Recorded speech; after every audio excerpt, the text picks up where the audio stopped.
Yeah, baby, you already know this is Punch Drunk Boxing, a.k.a. Mr.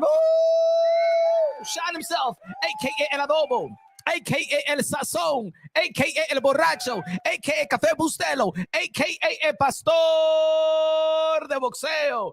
Ladies and gentlemen, good morning, good afternoon, good evening, wherever you are in this side of heaven. God bless you all. Ladies and gentlemen, man, this was a great weekend of the sport of boxing. Great weekend of the sport of boxing.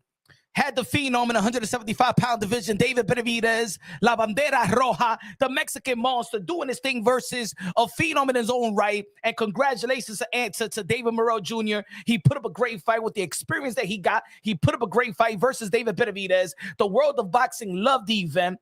Once again, shout out to PBC, TGB, Al Heyman, Samson Liquids, Lou DeCuba, the David Benavidez team, the Dave Morrell teams, everybody, all the fighters, again, all the modern-day warriors, modern-day gladiators, the one that put their life on the line for pure entertainment. Fierro versus Pitbull Cruz, still a memorable fight. Can't wait to see that rematch. Shout out to Stephen Fulton. Stephen Fulton proved a lot of people wrong. You know what I'm saying? He didn't make a statement in his last fight after the Naoya Inoue loss. But you know what, man? Shout out to Stephen Fulton. Shout out to the gear as well, man. East Coast style. Shout out to Stephen Fulton becoming the champion once again. And that's what we love to see, you know, when fighters go down, you know what I'm saying? We want to see them go back to the drawing board, you know, fix what needs to be fixed and rise again. You know what I'm saying? That's life itself, right? We all get down.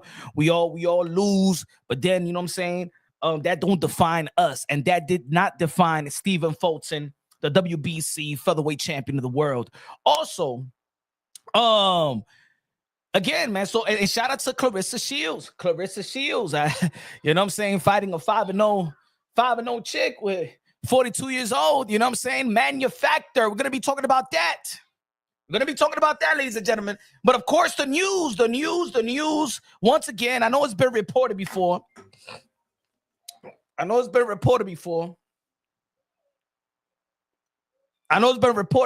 the news says that Canelo Alvarez and Terence Crawford have agreed upon to fight in September. And ladies and gentlemen, I'm no stranger to let you know how I feel about this fight.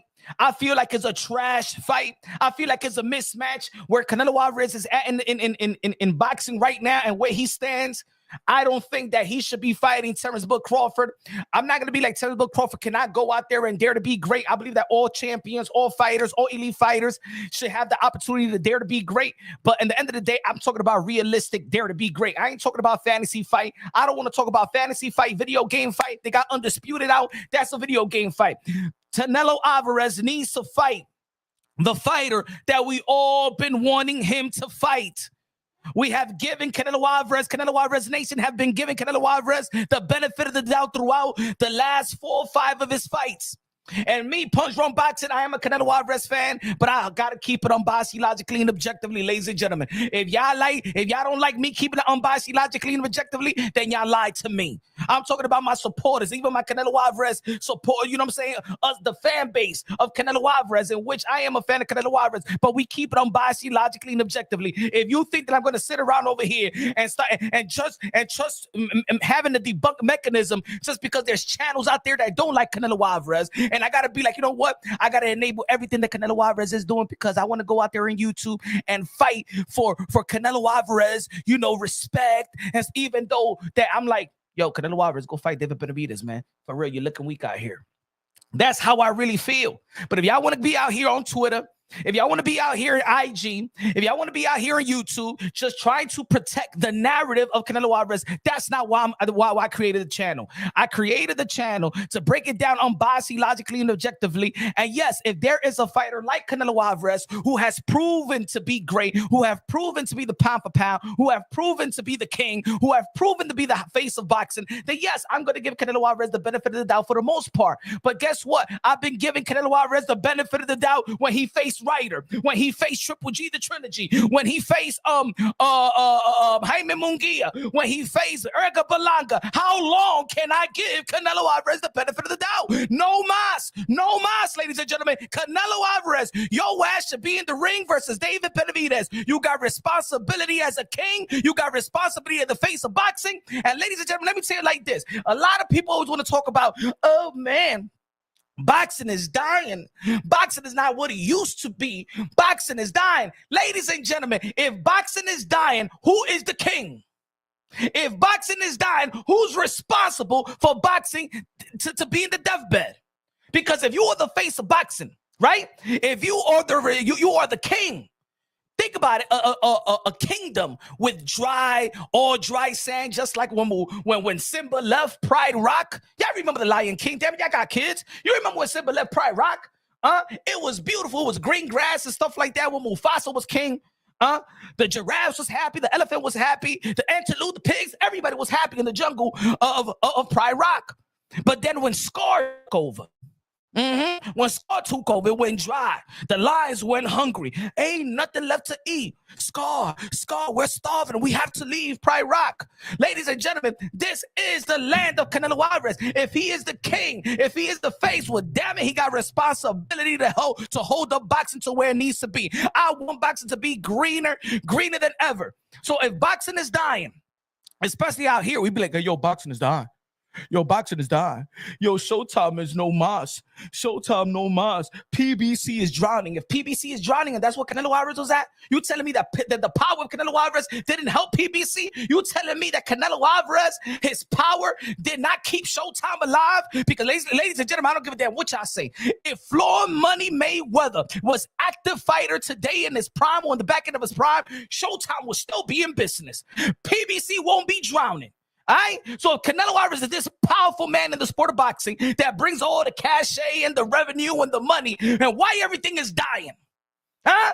Háblame, mi gente. Why everything is dying? If he's the man, why PBC dying? Why Showtime left? If he is the man, why we keep on saying the boxing is dying? You know why? Because maybe Canelo Alvarez is not handling the end of a bargain. Because Canelo Alvarez is supposed to be the king, el rey de boxeo. And if I'm going to be saying that Canelo Alvarez is a.k.a. King Nelo, a.k.a. Cartelo, a.k.a. Cash Nelo, a.k.a. Payday, a.k.a. get the fuck out of here, man. If you respect my praise to Canelo Alvarez, you got to respect me holding Canelo Alvarez accountable. You gotta respect it. You gotta respect it. You gotta respect it. If you respect me calling him King Nelo, then damn it, I'm not just calling him King Nelo because it sounds good. I'm calling him King Nelo because he has the responsibility to be the king and set the bar and set the standard in the sport of boxing. Because whatever you do, Canelo Alvarez, everybody will follow. Because whatever you do, Canelo Alvarez, everybody will follow. Just like Floyd Mayweather. People want to blame shit on Floyd Mayweather, right? People want to blow. All right, guess what? Floyd Mayweather had that blueprint in over marinating the Manny Pacquiao fight. Floyd Mayweather is a gift and a curse. His blueprint is a gift and a curse. I see other channels. Oh, there's the blueprint. It's the green print. It's the green print. The green print only worked for Floyd Mayweather's pockets, and that's it. It ain't work for boxing. It gave a black eye to the sport of boxing. Over marinating fight. And I said it again, and I'm going to keep on saying, I've been saying this for years. Floyd Mayweather versus Manny Pacquiao was a gift and the curse to the sport of boxing. Because the only people that benefited from that fight was Manny Pacquiao and Floyd Mayweather. After that boring fight in which it was labeled the fight of the century, many boxing fans walked out the sport of boxing, left to MMA, went to the UFC, and the UFC today is better than the sport of boxing. But guess what? In every era, the face of that particular sport. What's up, Coda? What's good? What's good, HLD? What's good, everybody in the chat? Right? Everything has its evolution. So the fighters that we see today is influenced by Floyd Money Mayweather. So guess what? The over marinating works for Floyd. But if it worked for Floyd and Floyd Mayweather got the most money and Manny Pacquiao got the most money, the new culture is let's over marinate fights so I could get paid like Floyd Mayweather. What about another thing? Saving the O. See, let's save our O like Floyd Mayweather and over-marinate fights. Thus, we see certain fighters scared to lose their O. Even good boxers, good technical boxers. What you hear from them? I said this the other day. Shout out to Devin Haney, but what you heard about Devin Haney after the fight with George Kambosos? He threw everything in the kitchen sink. He was way beyond levels above George Kambosos. But what did he say? I'm just here to secure the win. I could have done more, but I was just here to secure the win because I'm in Australia. You was playing careful, like Floyd Mayweather was playing careful to Manny Pacquiao. See the evolution. What about Shakur Stevenson? All I'm here is to get the win. All I'm here is to get the win. What about Richardson Hitchens versus Liam Paru? Oh, I could have done more, but I'm here. I got to secure the win. See, because Floyd Mayweather, and that Manny Pacquiao fight was a gift and a curse. Now, ladies and gentlemen, I'll put a poll up there. I'll pull a poll. Let me see if I can see it right here because I can't see it on my computer. Shout out to Rapstar Boxing out of the world of the UK, London. I put a poll up there, ladies and gentlemen. Hold on. Let me see if I can see it. Let me see if I can see it. Smash that like button, ladies and gentlemen. We cooking today.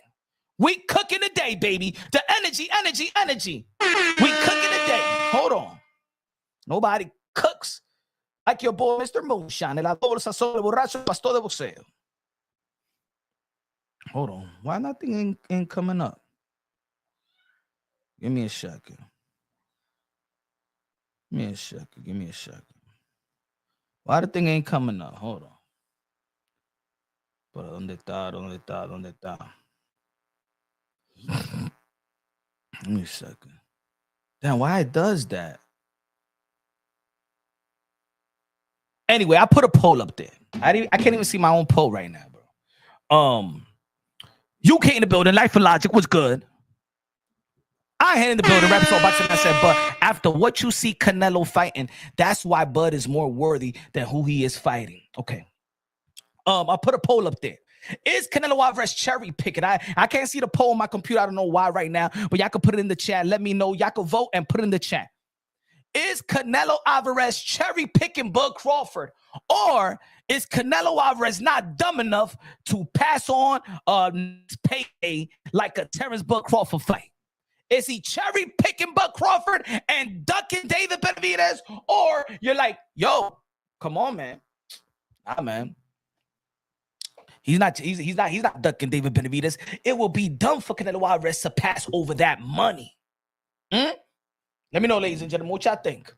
Put it in the chat. Put in the chat. Dime, mi gente. Talk to me, baby.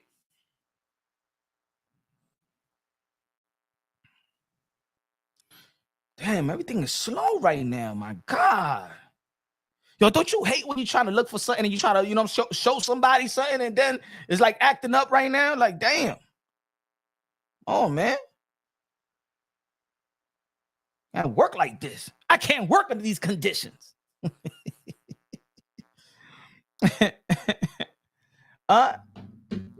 Yeah, I heard about the Jake Paul and the potential of the Canelo Alvarez article and stuff like that. I need Jake Paul to confirm that, or Canelo Alvarez seem to confirm that. We ain't going to be talking about that too much. Not a cherry pick. All right. Wrong. Not a cherry pick. Just a money grab. All will do the same. Okay. My brother Ron said, hey, it's just a money grab. You can't be mad, right? I can't be mad at Canelo Alvarez, right? That's what he's trying to say, my brother. Wrong. I can't be mad at Canelo Alvarez because it's the pay. It's the money, bro. It's the money. I mean, like, it's an easy payday, easy fight, right? Is that what it is? Is that what it is for? Let me see what the other people are saying. You hear about that? How much is he making? We don't know yet. Canelo Alvarez chasing the bag like everyone else. Risk versus reward. Okay, MAW like, yo, but that's Canelo Alvarez. He's chasing the bag just like everybody else. Okay, we want Canelo Alvarez to be just like everybody else. I get it. Let's keep on reading. Because, this poll is actually going to expose some shit. Here you go. Savage in the building said, yo, Punch, it's hard to walk away from the money. Hey, yo, Punch, you know what I'm saying? The book Crawford Turki money is all that. All right, man. My people's in the chat is saying that Canelo Alvarez should go for the bag. Okay. All right. We acted like David Benavidez is not a real bag. All right. But this is the energy. And E-Boxing fan in the building, he said the truth is somewhere in the middle of those statements, little bit of both. Okay. Come on, y'all got to be definite, man. Y'all got to give me an answer. Is Is Canelo Alvarez cherry picking Bud Crawford to duck David Benavidez, or is Canelo Alvarez not dumb to pass over an easy payday with Bud Crawford and get that money? Huh? Let me see where we at. And the Ron said, nah, we can't be mad. We want to see real fights. Okay. He said we could be mad. That's what you're trying to say. We could be mad, right? Shout out to my brother Ron with the $2 super chat. Come on, people. How much money does Canelo need chasing the bag? Exactly. All right. Over Blue Sports would be punching the air when Canelo Alvarez beats Crawford. All right. Why? Okay. Why you got to? All right. Canelo Alvarez fanboy must be upset with Punch. Damn. They must be. Okay. Tycho TV said he ain't cherry picking Punch. All right. So that means, okay. So the energy that I get right now, I see it on Twitter. I see it in the IG. I see it in the thread. So Canelo Alvarez is, how come on, yo? It's Turkey, Punch.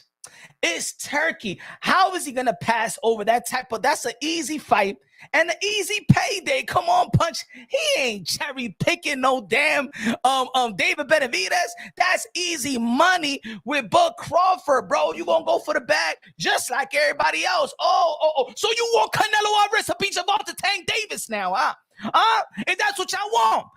So Canelo Alvarez is stealing Gervonta Tank Davis' blueprint right now. That's what y'all want. You see that, folks? Oh, so now y'all want Canelo Alvarez to get the easy bag, right? Well, Gervonta Tank Davis been getting the easy bag, but he been getting smoked by everybody out here, bruh. He been getting smoked by everybody. But guess what? Y'all want Canelo Alvarez to be tanky. What else? You want Canelo Alvarez to put nail polish on? You want Canelo Alvarez to wear to wear purses on too? You want Canelo Alvarez to have a nice perm looking like Prince now? Look at you guys. You guys, fanboys of Canelo Alvarez has become the second coming of Deontay Wilder fanboys, bro. You are no greater. You are no better than Gervonta Tank Davis enablers. Oh, so now, Punch, let Canelo Alvarez have the bag. Come on. It's Bud Crawford. It's an easy fight and it's a bag. So now you want Canelo to chase the bag and not a legacy fight like David Benavidez. You guys just expose yourselves. Just expose yourself, bro.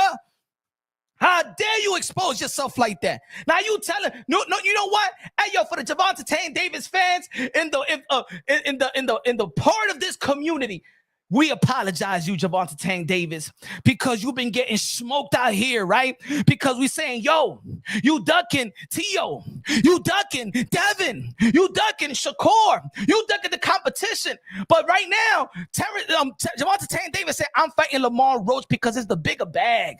I'm getting the bag with Al Heyman. And y'all saying the same thing for Canelo Alvarez. He getting the bag with Bud Crawford. Nah, he ain't ducking David Benavidez. He getting the bag. Well, Gervonta Tank Davis ain't ducking Teofimo Lopez and Devin Haney and Shakur Stevens and all the big fights. So they're to be great. That's it. Y'all effed it up. David Benavidez has exposed not only, bro, the fanboys of Canelo Alvarez. And I'm not talking about the conservative fan because I'm a fan of Canelo Alvarez. But it doesn't seem like it right now because these fanboys have taken over this community, bro. The fanboys have taken over this community, bro. No. If you are a fan of your respective fighter, you're a fan of, and this is, look, whether you're a fan of Tank, whether you're a fan of Canelo, whether you're a fan of Tio, whether you're a fan of Usyk, whether you're a fan of Inoue, whether you're a fan of all the elite fighters, bro, what do you want? We got bragging rights. That's the only thing we got. I want my favorite fighter to dare to be great. Oh, you people in this community always call your boy, yo Punch, yo boy Tio. But my man Tio goes for legacy, bro. That's why I support Tio. If Tio was like these other dudes, I'll be saying the same-ish. How many offers you seen Teofimo Lopez give the Haneys and all that? They ducked. Look at the tournament right now. The Turki Alshikh tournament. Who Teofimo Lopez supposed to be fighting? Richardson, Hitchens, Boost, and the winner Devin Haney and Ryan Garcia. You see? And but Punch, why you don't hold? I don't need to hold them accountable. See, I don't need to ask Teofimo Lopez to dare to be great. He just does it. I don't need to ask Tio to dare to be great. He does it in his 15th fight, bro. never had to ask Canelo Alvarez to dare to be great. But all of a sudden, I'm asking myself, why Canelo Alvarez is not facing David Benavidez? Why Canelo? Nelo, please give me something to brag about out here, bro. You're making me look bad as a fan. Canelo Alvarez is making me look bad as a fan. If you fight Terence Crawford, that's a trash fight, a mismatch, a cherry picks of all cherry picks, the biggest cherry pick in the history of the sport of boxing, especially when you got somebody available and his name is David Benavidez, La Bandera Roja, the Mexican monster, the Ecuadorian monster, the Dominican monster, the biggest threat in Canelo Alvarez since Triple G. Yeah, fans are happy with his book Crawford because it's a win-win situation. He loses to Canelo Alvarez and what? Nah. And I don't care if y'all don't like my style the way, oh, yo, punch one box. I don't like the way he screams. He talks too fast. Well, get the fuck out of here. Go some boring-ass channel and stuff like that. Well, you know, Canelo Alvarez and Terence Crawford, it's a good fight, you know, technical side. You know, Bud Crawford is very skillful. Man, get the hell out of here, man. I got passion, bro. I got passion, man. Go to them little whack-ass, bum-ass, boring-ass channels, bro. Over here is energy. Over here is the Drunky Nation, bro. Nah. Why we not singing the same tune? Why all the hands is not on deck? All the hands should be on deck. Why we acting up? Why we acting like the biggest fight in the sport of boxing is not David Benavidez versus Canelo Alvarez? Why we acting up?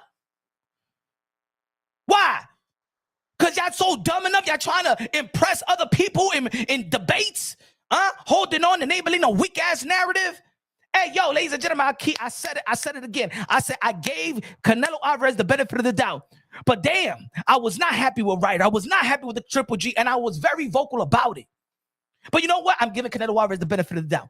I thought that when Canelo Alvarez, and I got told, sources told me from Showtime, and it was official. They gave Canelo Alvarez official offer in which he declined. I thought at least that Canelo Alvarez signed the 3-fight deal with PBC. That he probably not going to give me the first fight, the second fight, but at least the third fight. This man gave me a damn Charlo, in which I also supported. I also still giving Canelo Alvarez the benefit of the doubt when a lot of people in the sport of boxing was like, come on, yo. But I said, yo, undisputed. I called it before they even mentioned it. But then when I saw that fight, I said, you know what? Please don't ever talk about no damn Bud Crawford and Canelo Alvarez. Because Jermell Charlo is a power puncher in the 154-pound division and undisputed. I don't give a damn if y'all don't like Jermell Charlo. That's on you. That's on y'all. But the facts is that Jermell Charlo is a knockout artist in 154, the same 154-pound division in which Terence Crawford looked like an ordinary fighter. And in my opinion, he lost that fight with 1 round. He lost to Mazrumov. He lost to Mazrumov. He ain't do shit. Don't tell me nothing. Y'all just trying to say that he did something to save this weak-ass, trash-ass, mismatched fight. He lost that fight. And everybody knows it. Everybody knows it. Look, man, ordinary. Fighting a 10-0 guy with nothing. Never accomplished shit in the pros. Never accomplished nothing in the pros. He's supposed to be pound for pound #1. And you think I'm going to mind F myself? Like all of y'all, you think that Turki Alshikh, everybody could kiss Turki Alshikh. Kiss the mother effing ring. Turki Alshikh, you know who's my real excellency? El Dios, Papa Dios, no usted, mama huevo. It's God, bruh. He's the real excellency. I don't bow to you. Don't push me no damn weak-ass, trashy-ass fight. We got to keep it honest. If we could smoke Al Heyman, we could smoke Bobby Arim, we could smoke Eddie Hearn, we could smoke Oscar De La Hoya. I'm smoking Turki Al mother effing Sheik with this bullshit fight he's giving us. It's bullshit. You put that money and stick it up David Benavidez to Canelo Alvarez's ass and give us the damn fight that we all want to see. That's the fight we all want to see. You telling me you're going to give Canelo Alvarez $100 million and Bud Crawford 70, 50, 50, whatever $1 million for a mismatch? Get the fuck out of here. I thought you were supposed to be the guy with the money. I thought you was ATM. I thought you was the messiah of boxing. You ain't nothing but you ain't shit. You just like the rest of them. You slipper wearing, I don't give a damn. I keep it real. Y'all kiss the ring. Oh, let me reintroduce myself, Turki Alshikh. If you ain't know, my name is Punch Run Boxing, aka Mr. Moonshine. El adobo de sazón, el borracho pastor de boxeo, mi gente. I'm not like these other media folks kissing his ass. I'm not going to say nothing because I want to go to rehab season. Oh my God. And then start saying, assalamu alaikum. Jesus Christ is my Lord and Savior. I even hear these guys saying, shout out to all my Muslim people, but Jesucristo es number one. Que te tigre con chancleta. We're going to give Canelo Alvarez versus Crawford. No me de esa vaina. Es una mierda de fight. Nah. You're not gonna mind F me, bro. You're not gonna mind F me. You're letting this dude that is just like us, just another fan with a lot of money, trying to stick this bullshit fight in front of our faces. What's the difference? What's the difference, folks? Yeah, I'm the only one that's speaking like this.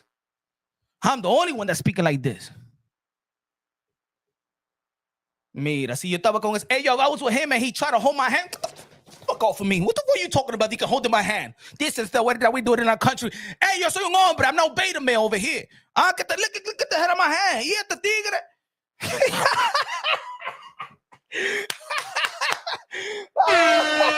Mira ese tigre. Mira, hold in my...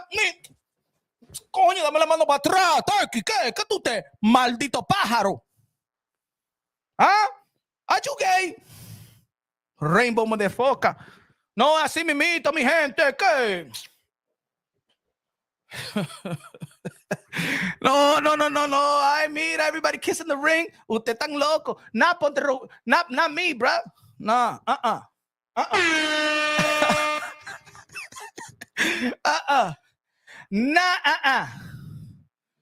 Hey, yo, wear some pants too. Con esa bata. Esa bata de mi abuela. Get out of here, man. Trying to hold my hand con una bata y chancleta.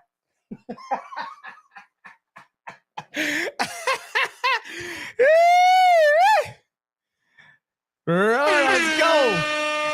Energy. Code in the building. Am I lying? Am I telling the truth? We like, over marinating fight. Al Heyman should give us the fight. He should give us the fight while we waiting. You guys don't want to keep it real.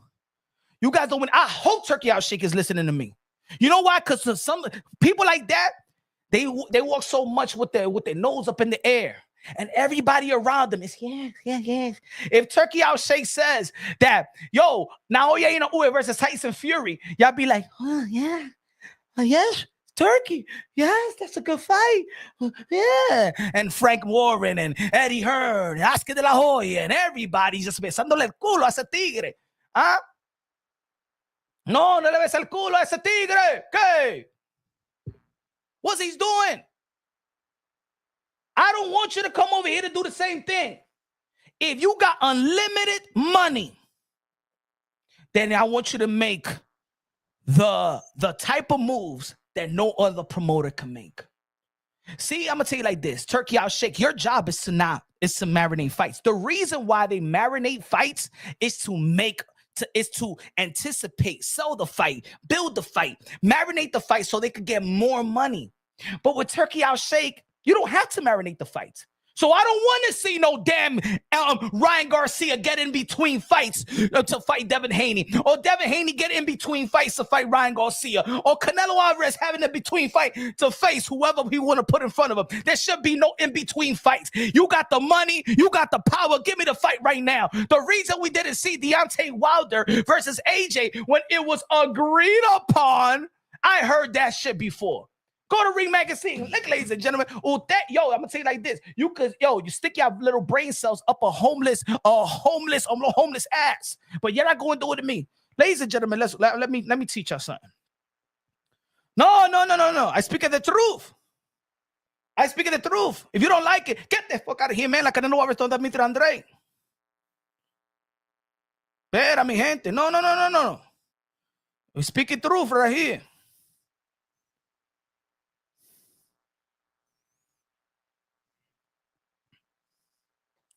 No, mi gente, no somos locos aquí. Hold on, look at this, Wait, give me 1 second. I'm gonna show you. I show you. Smash the like button. You're not gonna hear nobody in YouTube like this, porque le tiene miedo a la gente. Look at this. Crawford versus Terence Crawford agreement in place. Y eso, agreement in place. Y eso, agreement in place. I'll show you another agreement in place. Espera. Hold on. Dame ver si está aquí. Agreement in place. Yo te enseño lo que agreement in place. I'll show you what agreement in place look like. Give me 1 second, ladies and gentlemen. Is this? No, it's not. Agreement in place. I'll show you what's agreement in place. I'll show you what's agreement in place. Better.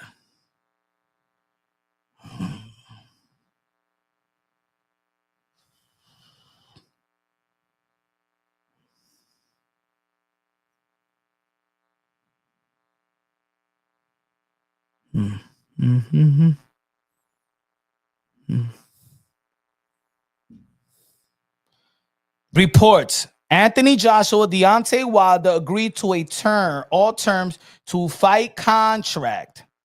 Heavyweight slugger Anthony Joshua and Deontay Wilder are set to face different opponents on Saturday at the Day of Reckoning fight night in Saudi Arabia, but they reportedly finally agreed to fight each other. Did we get the fight? Did we get the fight? Huh? Coño, que estoy hablando con ustedes. Did he get the fight? Did we get the fight? Put in the damn chat. Usted tan loco, eh? Did we get the fight? No! It's stupid. We didn't get no fight. Agreed in what? I don't care about the greed. Eso basura. Viva el borracho de boxeo. Gracias, my friend. Smooth operator. Smooth operator. Me gusta la canción, mi hermano, también. P.S. God first, everything second. Good looking out with the $5 super chat. Háblame, mi gente. ¿Qué tan? Hey, yo, you deaf, my friends? Did we get the fight with Anthony Joshua and Deontay Wilder? You know why? Because instead of Turki Alshikh just give me the fight. Estúpido. Give me the fight, Turki Alshikh. For how many years you think that fight was marinated? Turki Alshikh. For how many years that fight was marinated? Since 2015. And you needed to put Deontay Wilder versus Joseph Parker and Anthony Joshua versus Alalshikh. And what happened after that? Deontay Wilder lose to Parker. We never got the fight. Oh, I'm here for the sport of boxing to bring it back like it was back in the days. You dummy. You put up Francis Ngannou versus Tyson Fury, and Tyson Fury got exposed by Francis Ngannou, which weakened this heavyweight era because how he looked versus Francis Ngannou. And not only did you put Francis Ngannou versus Tyson Fury, you put him up against Anthony Joshua after that. Did you notice that these heavyweights, the top of the line heavyweights of this era, for Francis Ngannou, that's what you came into the sport of boxing to give us? Turki Alshikh is not putting the great fights like I think he is. What Turki Alshikh is doing what we will do if we had all the money. Use boxing like a little toy and put whatever fights I think is entertaining to me. That's what he's doing. Bud Crawford versus Canelo Alvarez, ladies and gentlemen. Espera. Hold on. Vamos a poner la foto. La foto. Ladies and gentlemen, Bud Crawford versus Canelo Alvarez is not a great fight. It's a trash fight. It's a mismatch. It's basura. It's not even recycled. But this fight is Turki Alshaykh's fight for his own entertainment purposes. And because a lot of media folk is not going to question Turki Alshikh because they want, tell me, if anybody can have media credentials, it will be for a rehab season, because the reality is that Turki Alshikh is taking over the sport of boxing. So guess what? You want to be aligned with whatever plans that Turki Alshikh got. So everybody's like this. The promoters is like this. The fighters is like this. Other people is like this. But Poncho Baxi no es así con usted. Now, the Excellency Papa Dio was the promoter. I believe everything. I believe in 100% what he's going to do in the sport of boxing. Pero mi gente, no. Sorry, my friends. He no good. I thought he was good. He no good. He's no good. And the people that doesn't understand it. As a matter of fact, Turki Alshikh is just going off, just piggybacking off Al Heyman's playbook. No, he's not. They're not going to admit it because there's a community out here in the YTB scene that hates PBC. And now is a new community now. Is a new community now that is to praise Turki Alshikh to shit on PBC. And ladies and gentlemen, let me tell you like this. PBC hasn't done all the wonderful job and stuff like that. They have great fights, great events, and then they have some events that was bummy. They had some overpriced events, and sometimes we didn't get the fight that we want to see. But guess what? Every promoter does that. Every promoter fumbles the bag. Every potential fight has a monkey wrench has been thrown to a potential fight. Well, we don't need in the sport of boxing. If we needed somebody like Turki Alshikh, you listen to me, Turki Alshikh, really, really good, because I don't answer to you. You answer to us. You answer to the boxing fans, okay? So when we ask for David Benavidez, your job is to deliver David Benavidez and Canelo Alvarez, not to deliver this mismatch that nobody was asking for. Why don't he get smoked like y'all be doing Al Heyman for years? Why you don't get smoked? Because he's the new meat? He's the new Vijiji? Hey, yo, talk to me in the chat. I know how to read. I ain't Floyd Mayweather on the Breakfast Club. Turki Alshikh is here to over-marinate fights. Why are we getting Devin Haney versus Jose Ramirez? Why are we getting Ryan Garcia versus Rolly Romero? Why are we getting the Terence Crawford fight versus Canelo Alvarez in September? Why are we getting these in-between fights anyway? Even if this is the fight that y'all want to see, why is it in-between fight? Why would we get AJ versus Francis Ngannou, a novice, in the second fight? Why we got Tyson Fury when we just wanted to see the undisputed bout between Tyson Fury and Alexander Usyk, or the winner of Alexander Usyk and Anthony Joshua? There was not supposed to be no in-between fight. That's the reason why a lot of people wasn't even into the Alexander Usyk versus Tyson Fury, because because the way that Tyson Fury got exposed the whole heavyweight era.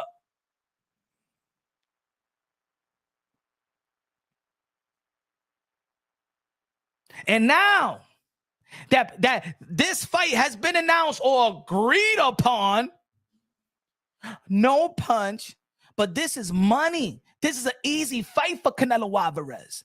This is an easy money fight. Everybody would take the fight. Well, that's what Gervonta Tank Davis been doing his whole career, and we still flamed him.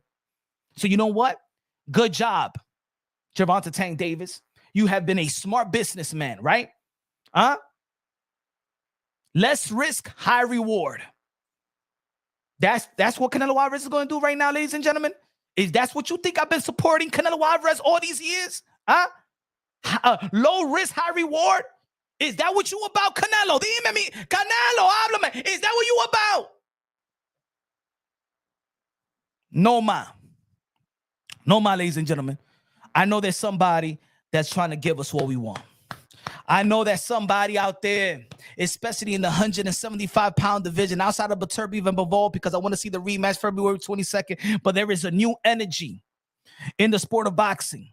And I know that my real Mexican boxing heads, because I give it to the Mexican boxing community. Mexican is the most loyal fans of all the sports, especially in North America. And I feel it. I saw it in T-Mobile Arena. I see it at the new king. Is David Benavidez, the new face of Mexican boxing. David Benavidez. Porque este tigre no quiere, es un Burger King, es un Burger King. He's the king of Burger King now. Es el rey de Mexican boxing. Aplauso, aplauso. Everybody up, everybody up. Everybody up. A dar aplauso a David Benavidez, the new king of Mexican, the new face of Mexican boxing. He's the man for the job. He's the man for the job. He wants to be great. He's entertaining. Sabe hablar español, inglés, se puede defender. Entertaining. He's young. He's hungry. Knockout artist. Ese tigre. The face of boxing. Bravo, David Benavidez. Mira, Burger King, go get a Whopper. Go get a Whopper. Vete de ahí. Go fetch for Bout Crawford. Vete de aquí, mi gente. Get the hell out of here, you. No, dilo así, Canelo Alvarez, como tú le dijiste a Dimitri Andrea, a Bout Crawford. You a terrible fighter. You want payday. ¿Por qué tú no le dices eso a Bout Crawford? Canelo, háblame, Canelo. Why you don't tell Bout Crawford you want payday?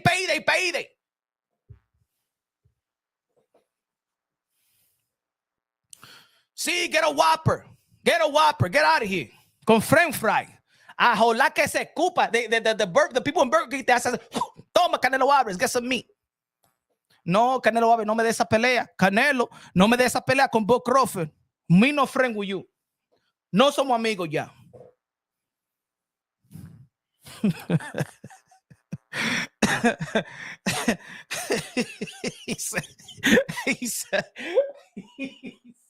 he said, yo, Whopper's got aspirin punch.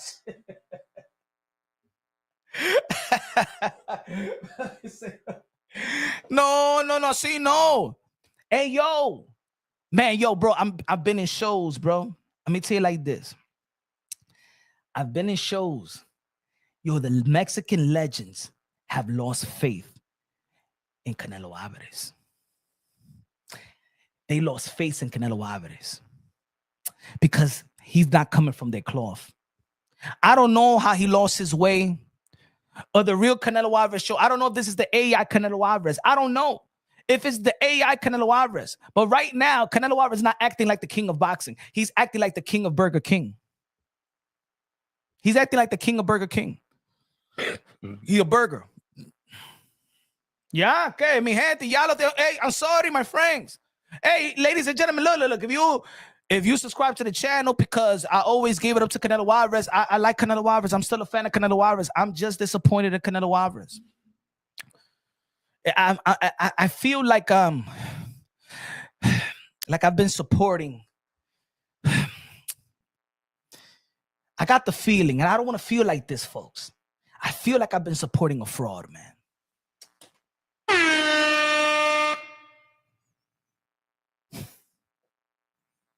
Y'all don't feel like me? Is it wrong for me to feel like that? Come on, sometimes you second guess your own relationships. Damn, man. Damn. I don't know, lately I just feel like that. That's gonna...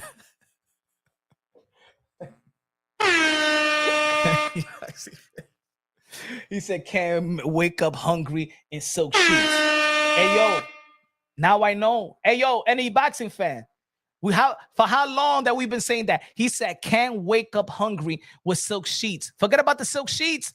Ese tigre tiene silk ropa. He has silk clothes on that he walks around with silk and goes to the airplane, go everywhere with silk. It's worse than silk sheets. He's with silk all day.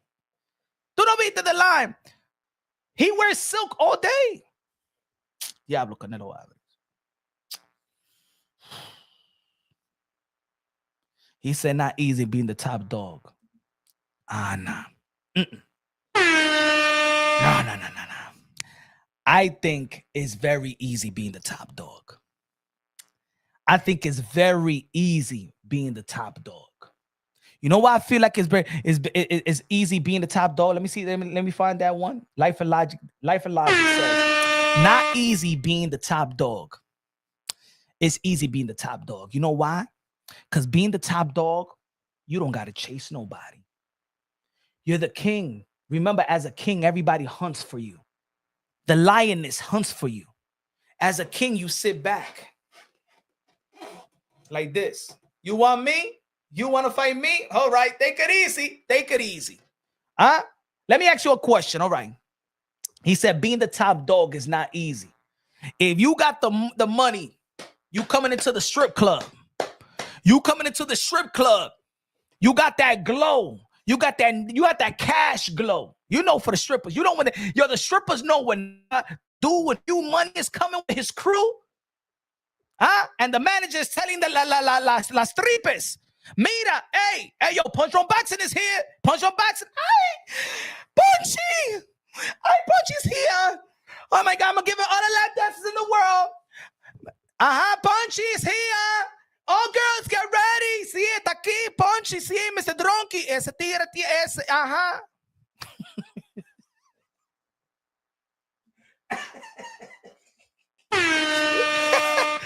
Hey, yo, Daniel Navarrete with the $5 super chat said, yo, Canelo don't give a damn about his fans, leaving them looking dumb, trying to lie to themselves and others to make him seem like the guy. Action. That's how I feel, Daniel, that's how I feel, bruh. I feel like he don't care about me. I feel like if I keep on enabling and keep on giving him the benefit of the doubt, I'm looking dumb out here. I don't feel good in my the reason why I am talking like this, because I've already had it. I'm not gonna lie to myself. Ladies and gentlemen, I'm gonna say it like this. Stress is the #1 kill in people. Stress, especially stress in men. For YouTube and for these boxers que no me dan nada. Mira, Daniel Navarrete, you have given me more than Canelo Alvarez has given me his whole career. Esos 5 pesos, tú me das más a mí que Canelo Alvarez. So why I'm going to give Canelo Alvarez the benefit of the doubt? Yeah. If I know that he's wrong. I know he's wrong. I know he's wrong. I know that Canelo Alvarez is wrong, and everybody knows he's wrong for not fighting David Benavidez right now. Everybody knows that. His fans, his family, his friends, the haters, and the supporters. And the more that he does those interviews, and good looking out, my brother Daniel, the more that he does those interviews and say, I do whatever I want to do. Okay, I understand it. In the beginning, when he kept on saying that, I know it's directed to the haters. Because I know there's Canelo Alvarez haters. And I know there's Canelo Alvarez haters that didn't give him the benefit of the doubt. That's why I'm disagreeing with. I don't disagree with people not giving Canelo Alvarez the benefit of the doubt, especially with the things that he has earned in the sport of boxing. But for how long do you give somebody the benefit of the doubt? And this is where I'm at right now. I can no longer give him the benefit of the doubt for avoiding the David Benavidez fight. No. When David Benavidez only had in his record Anthony Durrell, and Canelo Alvarez said in the post-fight interview that he only fought Anthony Durrell. Yeah, the video is still up. I say, David Benavidez, you haven't done nothing to shame Canelo Alvarez. What have you done? I said, yes, David Benavidez screwed up early in his career. I said, David Benavidez, yeah, he ate too many Butterfingers and got stripped. He was sniffing the cocaine. I'm in love with the coco. He got stripped. So we had to hold David Benavidez accountable and responsible. But what we do when somebody F's up, we give him a chance to make it up, right? And David Benavidez had made it up. David Benavidez just didn't make it up with one fight. David Benavidez just didn't make it up with 2 fights. David Benavidez also moved up and made it up for 2 more fights, 4 fights. David Benavidez has shown me, you know what? Okay. He rewrote the wrong. David Benavidez has worked himself back up to get the Canelo Alvarez fight. You understand what I'm trying to say? I've given Canelo Alvarez the better. Look, ladies and gentlemen, even if you're familiar with the channel, if you're familiar with Punch Drunk Boxing, and I've been around Canelo Alvarez team, and they heard me criticize Canelo Alvarez. And you know what his team told me when I was in Vegas, in the Charlo, when I was in the in Tao restaurant in the lead up to the Triple G fight as well. Even they asked me, if you saw the interview that I had with Canelo Alvarez, they asked 5 of us. They asked, yo, Punch Drunk Boxing.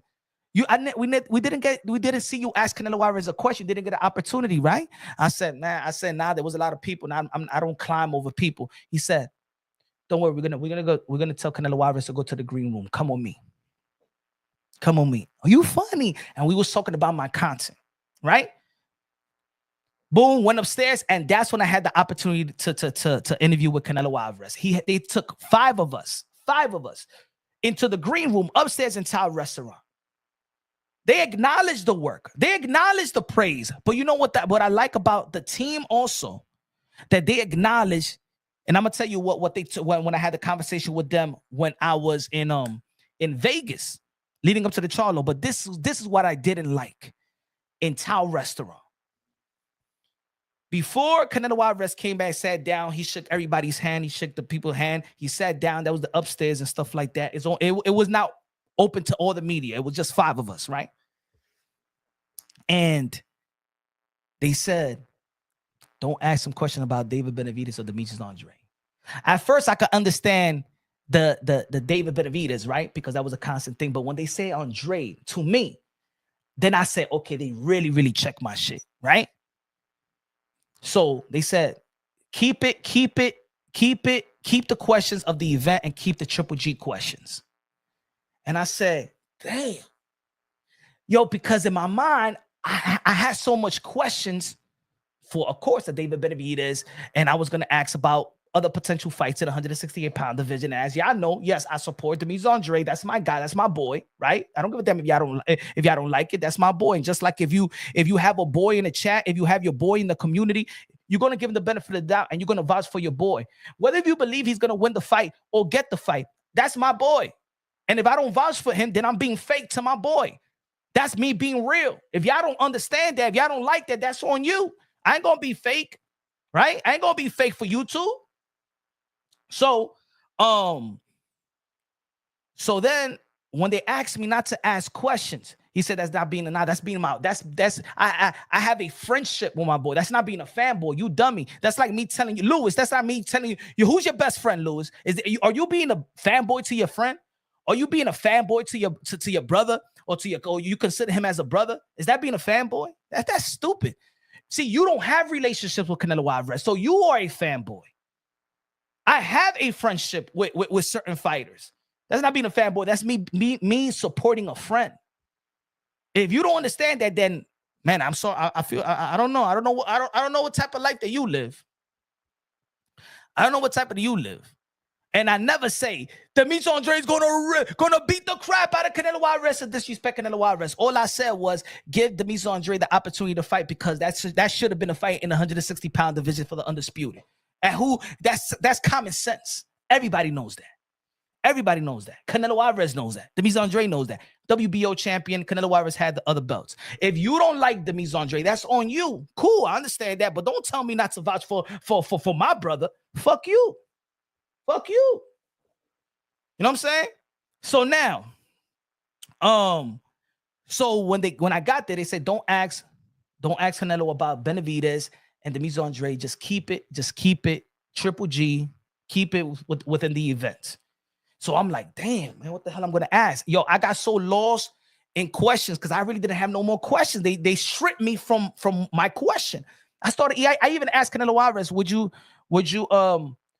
you consider your daughter fighting? Like, I went to that question, like, because I didn't have nothing. And you know, when I went out of there, I'm like, damn, that was my opportunity, right? That was my first time I ain't have encounter with Canelo Alvarez, right? But I felt like they stripped my what I really wanted to ask. You know what I'm saying? And I'm like, damn, this media credential stuff is not all that. If they try to regulate you, it's not because then if they would have now put this, if I would have asked the question, even though that I got some instructions not to ask, then I'm thinking, all right, then I'm never gonna get a media credentials, right? So all right, so I play the back, right? I play like, all right, man, let me take this hit. You know what I'm saying? I'm not gonna ask the question. Let me ask whatever question, and I already have. Y'all can see the interview. I have it on my channel. So the next time, right? Jermell Charlo versus Canelo Alvarez in Las Vegas. People know, again, I'm a fan of Canelo Alvarez. His team know. Oh, matter of fact, put it this way, folks. In Tao Restaurant, they say, yo, Punch, yo, you man funny. It was Eddie Reynoso and it was four other dudes in Canelo Alvarez team. Let me tell you like this. Canelo Alvarez come deep.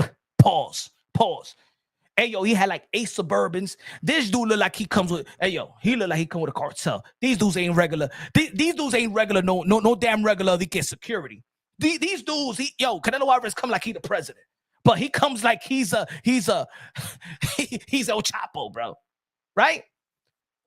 So I said, Eddie Reynoso, oh, boom. And we took a picture. I put the picture up, right? But Eddie Reynoso didn't want to be interviewed. They're like he was mad tired and stuff like that. I said, no, and just like you could ask Canelo and stuff like that. He was tired. He didn't want to do no interview. And if y'all recall, he didn't do no one-on-one with nobody, Eddie Reynoso, right?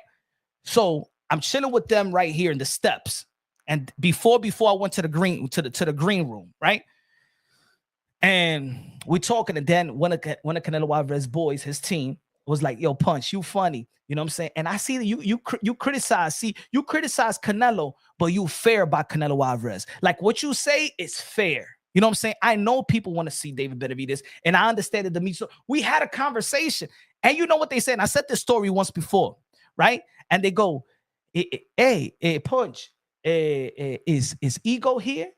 I say, I don't know. Like I never been in a media credential, and I never seen Ego in person, right? And then he go, is Southpaw here? I said, no, I don't know Southpaw. Oh man, they got to talk a lot of shit and stuff like that. And then I started laughing. I'm like, I never seen these guys doing media credentials when I've done media credentials. I never seen these guys in person and stuff like that. But everybody knows that dude talk mad ish about Canelo Alvarez, right?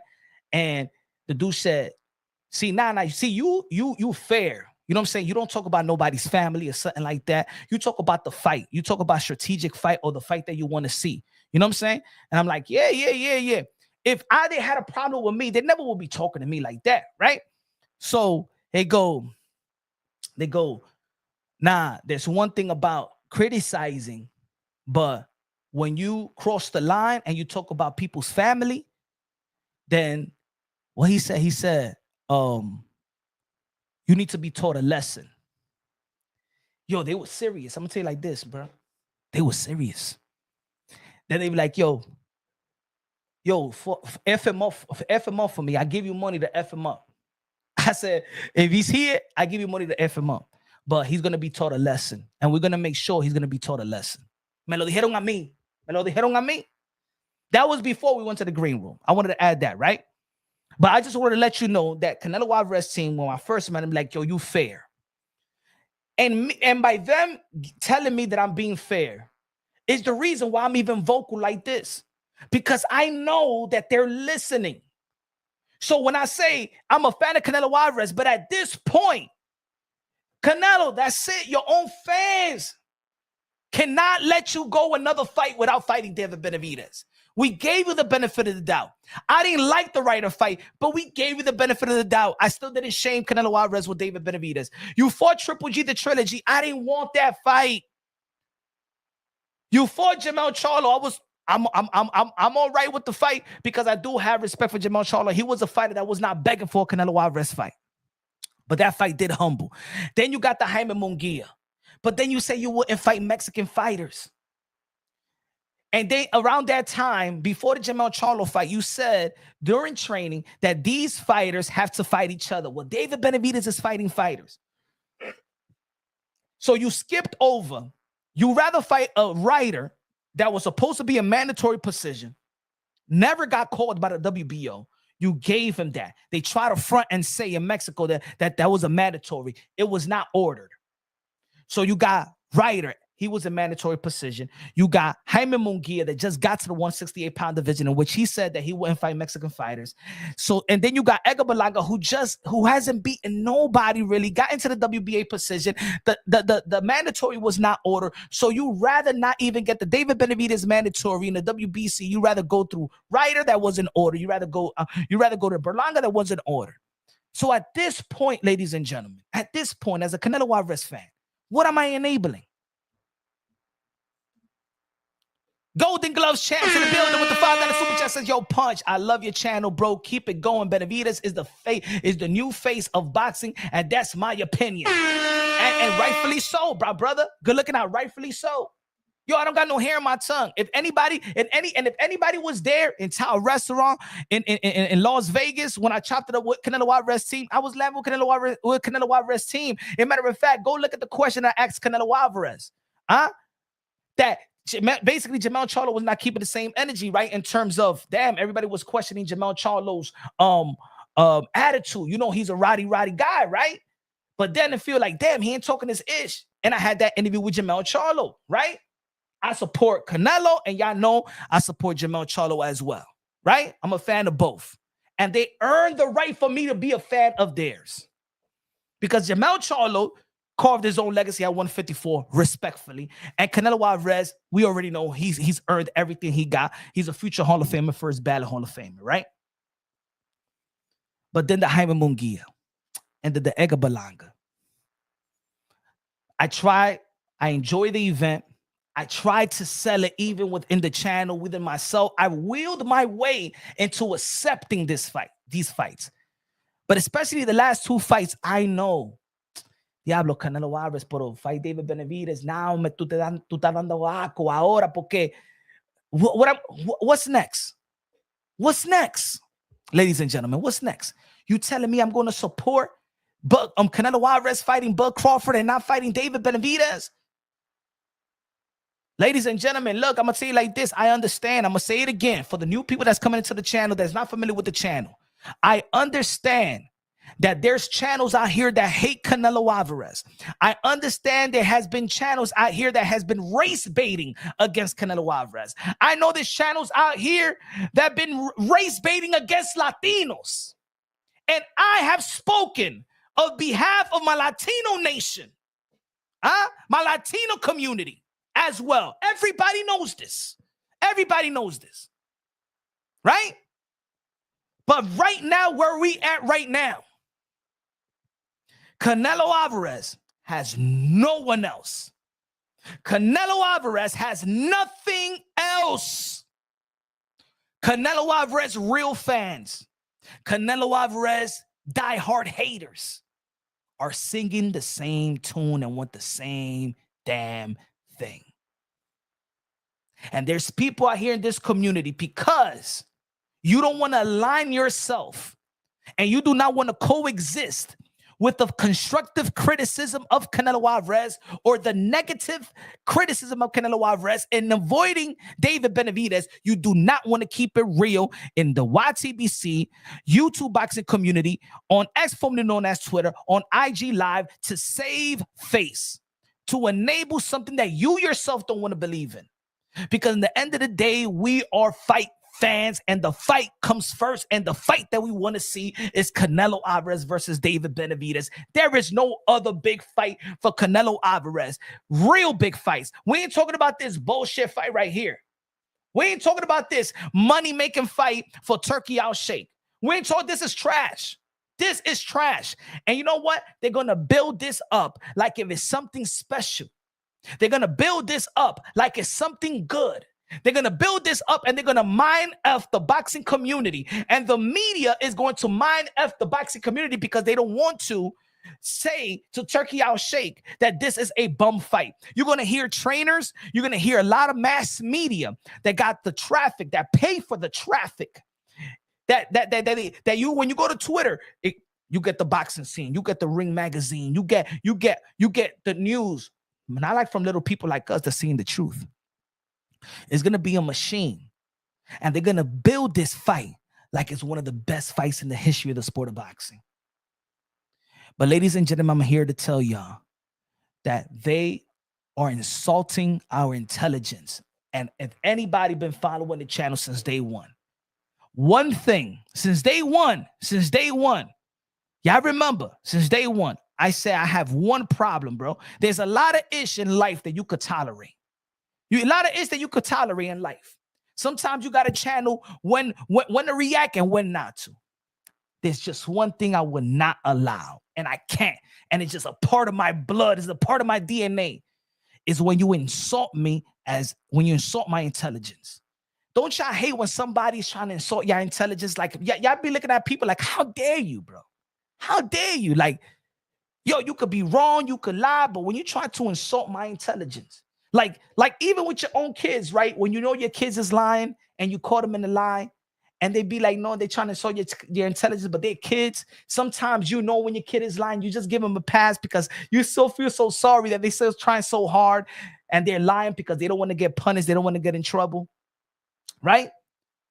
But when you a grown man, and another grown man or another grown woman try to insult your intelligence, for me, eso no cae bien conmigo. Eso no cae bien conmigo. This fight is a trash fight. Terence Crawford fans just want him to get a payday. I'm not here to be H&R Block. I'm not a financial advisor. I'm not here to care really too much about your pockets. One thing I always said, I could understand the money. I could understand as a fight. I could understand if somebody's throwing you a bunch of money and stuff like that, it's hard not to take it. But we're not talking about anybody but Canelo Alvarez. If Canelo Alvarez is the king, then he's the bar. Canelo Alvarez, he the one that has revenue. Canelo Alvarez print the money, basically. So Canelo Alvarez, is this what you're giving us? Canelo Alvarez, this is what you're giving us. When there is this man right here that is ready to go, then you're pulling a Gervonta Tank Davis business model. And if Gervonta Tank Davis get flamed for just getting the easy fights and just to get paid, you're nothing better. You're nothing better. And then people are going to be like, yo, punch. So you better not talk about this fight. Oh, I'm going to talk about this fight.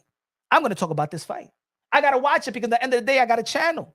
And just like I talk about Mike Tyson and Jake Paul, and just like I talk about a bunch of fights that some people don't even want to see, I'm going to talk about this fight because at the end of the day, I'm a boxing channel. But I'm going to tell you the truth about this fight. Yeah, I'm going to tell you the truth about this fight. Yeah. No, and if Bud Crawford wins, I'm going out on record. No, I'm not going to give him the benefit of the doubt. No. If Bud Crawford wins, not even win. If Bud Crawford, yes, I'm keeping it real. If Bud Crawford hurts Canelo Alvarez, I will be the first one to say, and I will drop a video with a needle that's going to go across the thumbnail and say that Bud Crawford was straight up on steroids and pumping steroids up his buttocks, both cheeks. Yes, I will, because I'm not stupid either. I've been in the sport of boxing as well. I know you're not going to hurt Canelo Alvarez. If Bud Crawford all of a sudden wobble Canelo Alvarez, he's on steroids. Yes. I've seen enough of Canelo and I've seen enough of Bud Crawford that if, oh my God, Bud Crawford wobbles Canelo, drops Canelo, and he couldn't do shit at 154 and go. Yeah. He's on that snackety snack, top of the line snack. That's what I'm going to say. So if y'all don't like it, don't tune into Punch Drunk Boxing. Don't tune into Punch Drunk Boxing. He said, you weird, bro. Yeah, I am. Yeah, I'm weird. Yeah. Just like I believe that Marquez that wasn't shooting up versus Manny Pacquiao. I'm weird. You can believe whatever you want to believe. You can believe whatever you want to believe. You know why they see yo mismo. So don't tune into my channel. Don't tune into my channel. Go to somebody else. Go to somebody else. I'm letting y'all know right now. We in what? We in February. Come September. That's what I'm going to say.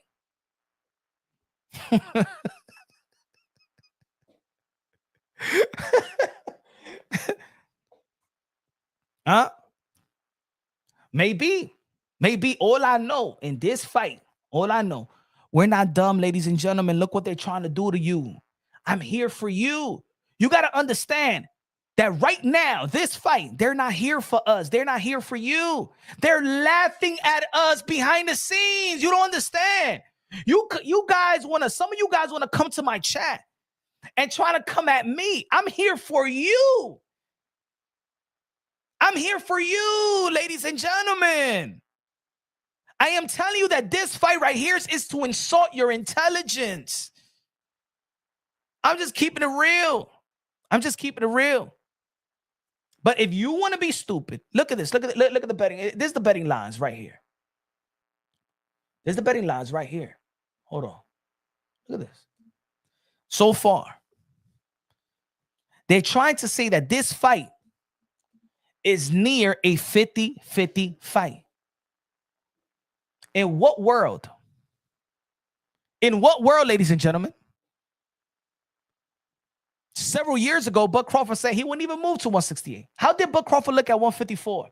How does this fight all of a sudden is closer than what it was when it was first talked about? Because they want you to, they're fooling you. They're fooling you, guys. They're fooling you. Hold on. That means that the odds makers think there is a 54 chance of Canelo Alvarez winning while giving Crawford 46 chance. They're trying strategically, ladies and gentlemen, they're strategically making this thing look like it's a real fight, that is a close fight. Ladies and gentlemen, the corporate, the power structure is really messing up now boxing. They're messing up boxing. Okay, laugh. Jacob, he said, this dude is funny. I'm telling you, I'm okay. All right. Okay.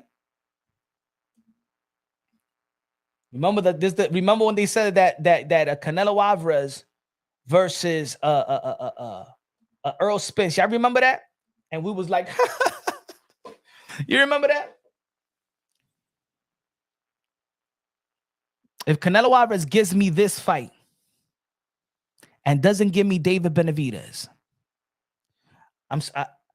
I can no longer support Canelo Alvarez whatsoever. Now, if you want to give me David Benavidez and then in your finale you give me this fight because you gave me David Benavidez, then go get it. Because in the end of the day, there is no more marination of David Benavidez and Canelo Alvarez. There was no more marination. Ladies and gentlemen, the more marinate, then there's chances of somebody throwing a monkey wrench. And I know that there was a lot of Canelo Alvarez. I'm not a lot. I'm talking about the fanboys. I ain't talking about the real Canelo Alvarez fan. Because let me tell you like this. The real Canelo Alvarez fans wanted David Benavidez to win versus David Morrell. The fanboys wanted David Benavidez to lose. So they could come back to YouTube and say, this is the guy that y'all saying that could be Canelo. A real Canelo Alvarez fan will root for David Benavidez to win so we could get the fight. Just like this. I'm going to give you an example. What happened during the David Avanesian versus Bud Crawford fight? What happened? What happened, ladies and gentlemen? What happened to the David Avanesian versus Bud Crawford fight? What happened in that fight? What happened in that fight? Come on, somebody in the chat right quick. What was the malfunction in that fight? Somebody right quick, help me out. So I know that, you know what I'm saying, I ain't talking no shit or nothing like that. So y'all could better understand me, right? What happened in that fight? What happened in that fight what happened in that fight?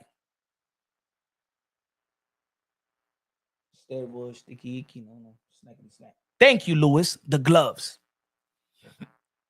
If Canelo Alvarez gloves would have popped versus Triple G, what we was going to say? If Canelo Alvarez glove popped versus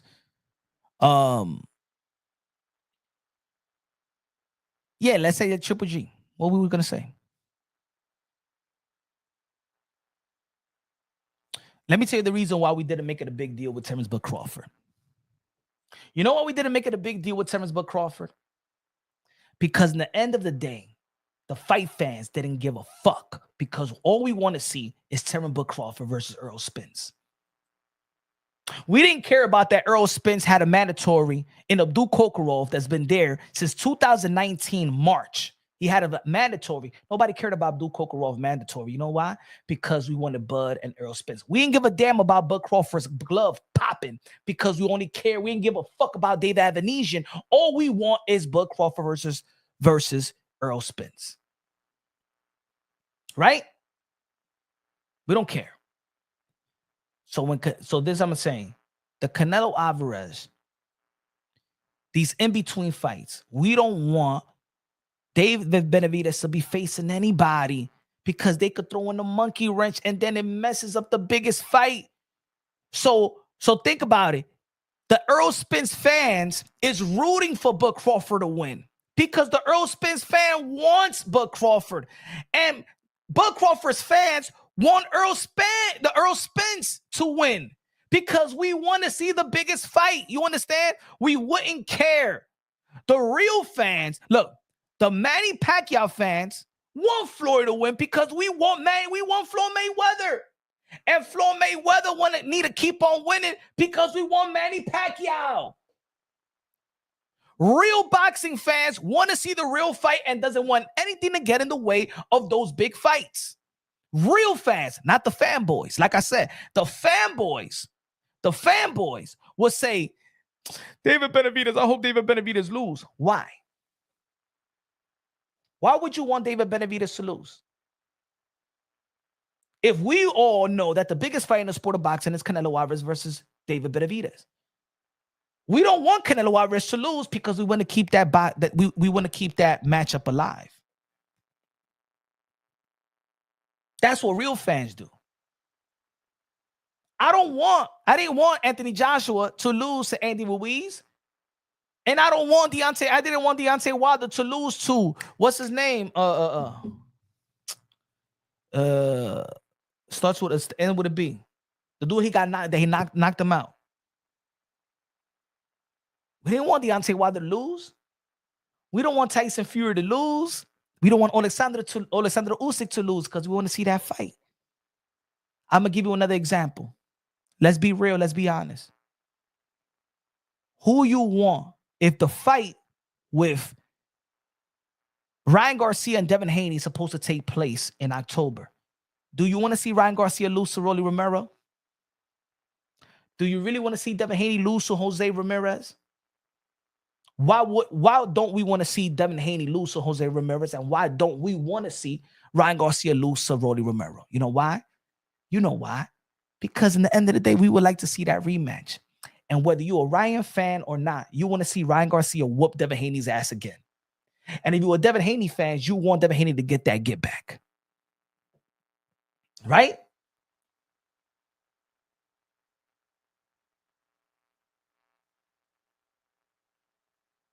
But if Turki Alvarez got the money and the power, he's supposed to be different than the Al Haymans, the Bob Arums, the Eddie Hearns, and the Oscar De La Hoya. There's no such thing as marinating fights. Why is Turki Alvarez that got all the power and all the pull and all the money and every promoter is over marinating fights, is giving us in between fights? You're not supposed to do that. Turki Alvarez doesn't build the fighters. Turki Alvarez is only working with finished products right now. So y'all want to give all this praise to Turki Alvarez. If he's the man, I want to hold him accountable just like we hold everybody else. You don't get it easy here, Turki Alvarez. And then especially if you got all the promoters in your pocket and all the money, or you think you're going to get a pass? Nah, not in this boxing world. Nobody has gotten a pass. Domingo Bonilla con los 5 pesos. I'm about to take out a headlock on the crib and drop a huge bet on Canelo to win. Diablo is a home equity line of credit. Headlock is a home equity line of credit. That's a guaranteed win, but too small. Shout out to Domingo Bonilla. Man, I'm learning something new. Helicopter. Yo voy a decir que tú vas a comprar un helicóptero.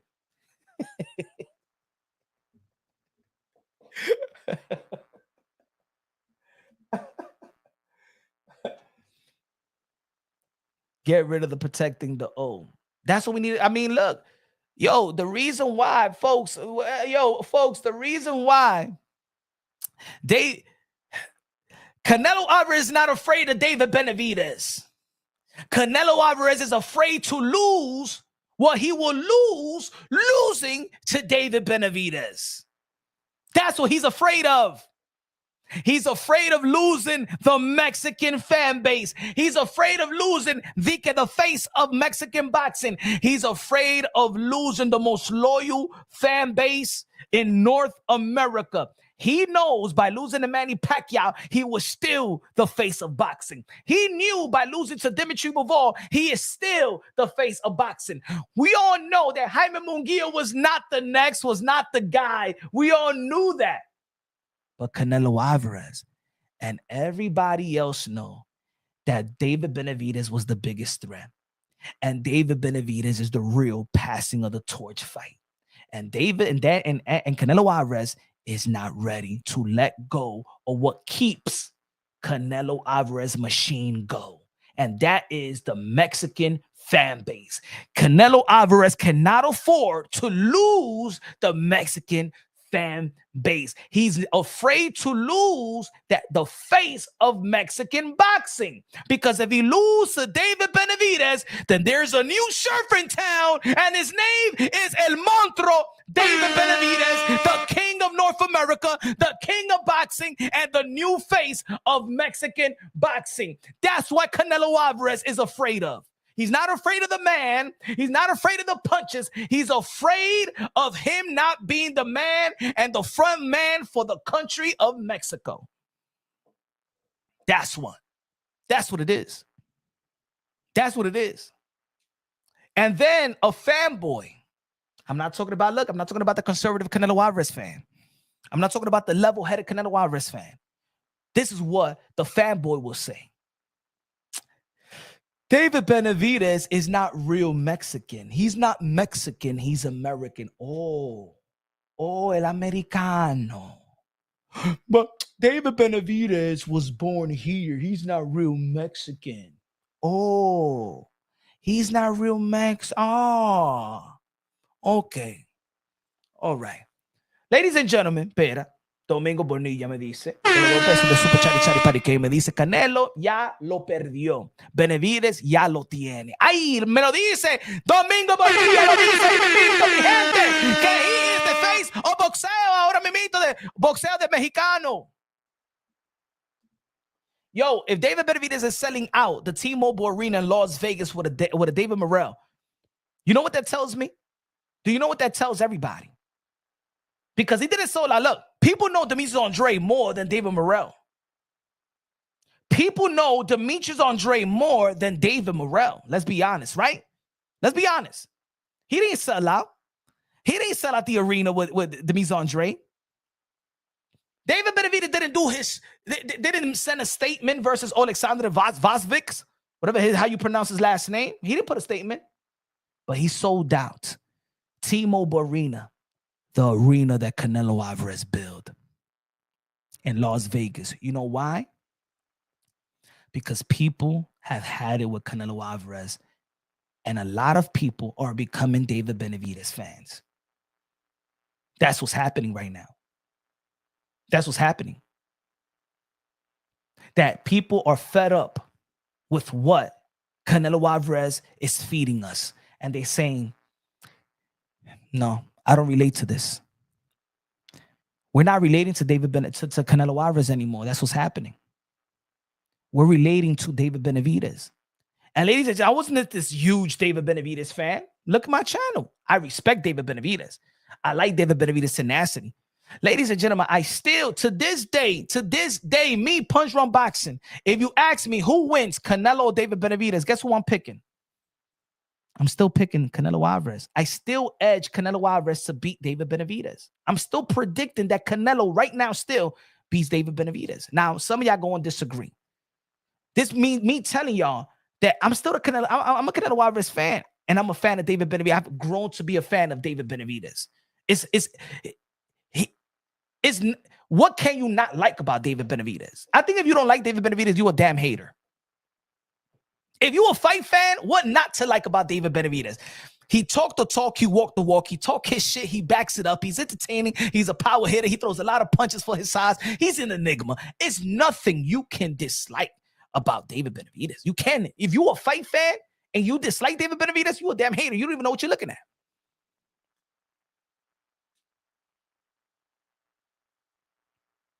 It's gotten to the point that real people with intellect, real logical and objective people they can't enable Canelo Alvarez anymore. There's no more benefit of the doubt of ducking David Benavidez. That's it. If there's a benefit of the doubt when ducking everybody else, but not David Benavidez, that's a dead end. There's no más. Sorry, Canelo Alvarez. Te amo. Yo soy tu hermano. I tell the truth. You can't duck Benavidez anymore. You duck him. You duck David Benavidez for Buck Crawford. That's the biggest cherry pick in the history of the sport of boxing. Because you say yourself, you would not get credit beating Buck Crawford. You say yourself that you didn't get credit for beating Jermell Charlo. Then what makes you think you're going to get credit by beating a guy that was smaller than Jermell Charlo? And you're going to fight him. Ah, pues tú eres un bully con dinero ahora, eh. Tú eres un bully con dinero. Nah. And if it's about money, no. Because he can make way more money with David Benavidez. See, what Canelo Alvarez has to say is, Turki Alshikh, you're going to give me how much to fight? But if you're going to give me $100 million, if you're going to give me $100 million, let's just say $100 million to fight Bud, let me get $180 million to fight David Benavidez, because that's the fight that everybody want to see. Canelo Alvarez versus David Benavidez, you put it in Raider Stadium. And there's going to be people in top of Raider Stadium trying to get in. Especially right now. Right now is the hottest. Right now, it can't get no hotter. Right now, it cannot get any hotter than now. This is when we strike. You put David Benavidez and Canelo Alvarez in Raider Stadium, there's going to be people that's going to be trying to climb over Raider Stadium, bro.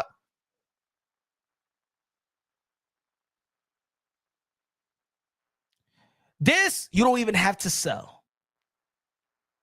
You don't even have to sell. Canelo versus Bud is a mind F. They're going to mind F trying to sell you this.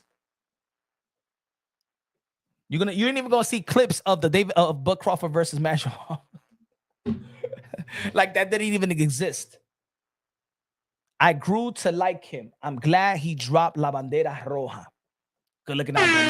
Yeah, I grew to respect David Benavidez, because of course in the beginning I was really I said that he was unprofessional. He didn't come and weigh. He was sniffing coke. I mean, it was hard to be a fan of that. You know what I'm saying? But like, people that has been in those type of position and, you know, they get cleaned up. You know what I'm saying? Because I'm going to tell you like this. You know what it is right now? Because of his adversities. Good looking down, Bonilla. Because of his adversities, David Benavidez has become more relatable than Canelo Alvarez. And in the sport of boxing, the guy that gets the benefit of the doubt over time, and it doesn't even have to be that he's the greatest. When you become relatable, and sometimes the relatable comes from, you know, mistakes, overcoming. David Benavidez is reachable. David Benavidez is relatable. David Benavidez has similar story for the people that have struggled. He was talking about his, and shout out to Andre Ward. That was the best interview David Benavidez had. You know what? It was so good that I watched it twice. And sometimes you don't got to go through what David Benavidez was going through when he was talking about, he's bold about it, no excuses. And that's another thing with David Benavidez. He has no excuses for the thing that he did in the past. He took responsibility and accountability and he's talking about it for the youth. You know what I'm saying? No es como Canelo Alvarez with the computer wrong.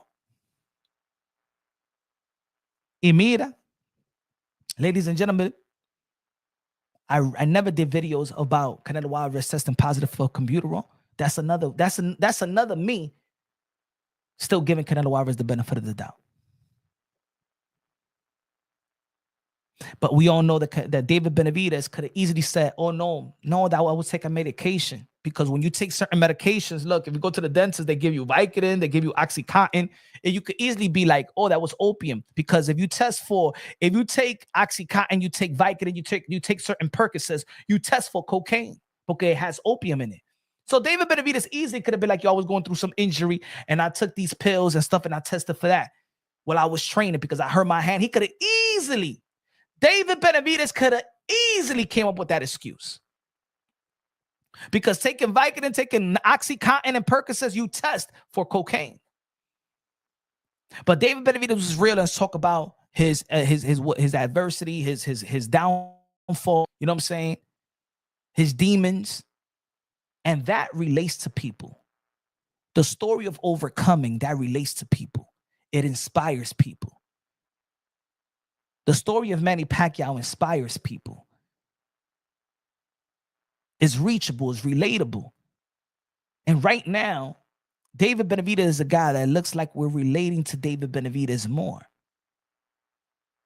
Another thing about David Benavidez, and he has this effect, and I said this a long time ago. If you checked out my interview with Oscar De La Hoya, this is why I believe that Oscar De La Hoya was so important, especially for people like myself. And what I mean about myself, Latino descendant, not Latino descendant, Dominican descendant, right? For my Mexican people that was born here, for my Puerto Rican people that was born here, my Cuban people that was born here, my Peruvian, Venezuelan, Honduran, Dominican, you know what I'm saying? In America, we didn't have a voice in sports, right? The best Mexican fighter around that time, you know what I'm saying? You get your Julio Cesar Chavez, your Salvador Sanchez and stuff like that, right? In Puerto Rico, you get your Tito Trinidad and stuff like that. And what I mean is, Oscar De La Hoya was the biggest voice for Latino American, if you understand what I'm trying to say. He was the first, the worldwide representation of Latino American at the highest level. We didn't have that, because if you really think about it, for all my Latinos in America and my Latinos that was born here in America, we're like the stepchild. Meaning, like, say if you Mexican, right? Look what they're doing to David Benavidez, the same thing they're doing to Oscar De La Hoya. You're not real Mexican because you was born here. And then let's say the blacks and the whites will say to Oscar De La Hoya, but you Mexican. The Mexican would tell Oscar De La Hoya, but you American. The same way they did to me growing up. You know what I'm saying? The Dominicans will be like, tú no Dominicano, tú Americano, you American.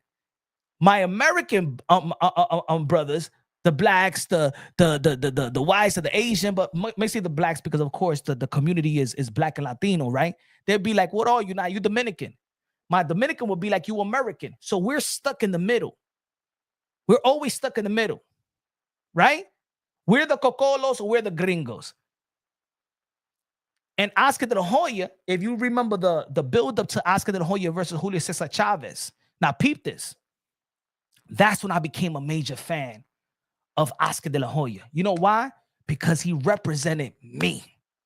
When people say he wasn't real Mexican, that's like when they was telling me I'm not real Dominican because I was born here. He was caught in the middle place. He's not really Mexican, but he's not American. And that's and was actually irritating me now is that Mexicans are doing that to David Benavidez. He's not really Mexican. Why would you downgrade him like that? He represents you. He comes with the Mexican flag. He has Mexican in his heart. And you, just because you want to enable Canelo Alvarez ducking David Benavidez, you want to strip his identity because you mad that Canelo Alvarez is ducking him. So you want to strip his identity. Usted sí son palomo, eh? Usted son palomo. I hate people like that. I'm sorry, God, I don't like to say hate. But those are the people, esa gente son come mierda, de verdad. Because if David Benavidez is not facing Canelo Alvarez, oh, Mexico, just like Oscar De La Hoya, the Mexican people loved him until he needed to face Julio Cesar Chavez, and then you say F you to him.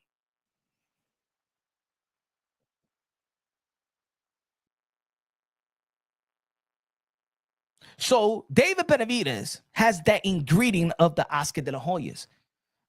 David Benavidez, the more that these Mexicans say that David Benavidez is not Mexican, my energy goes towards David Benavidez, because for us Latinos that was born here, what they doing to David Benavidez is what they done to all of us. I'm relating more to David Benavidez than the Canelo Alvarez. He's becoming more relatable to me in this community than the Canelo Alvarez.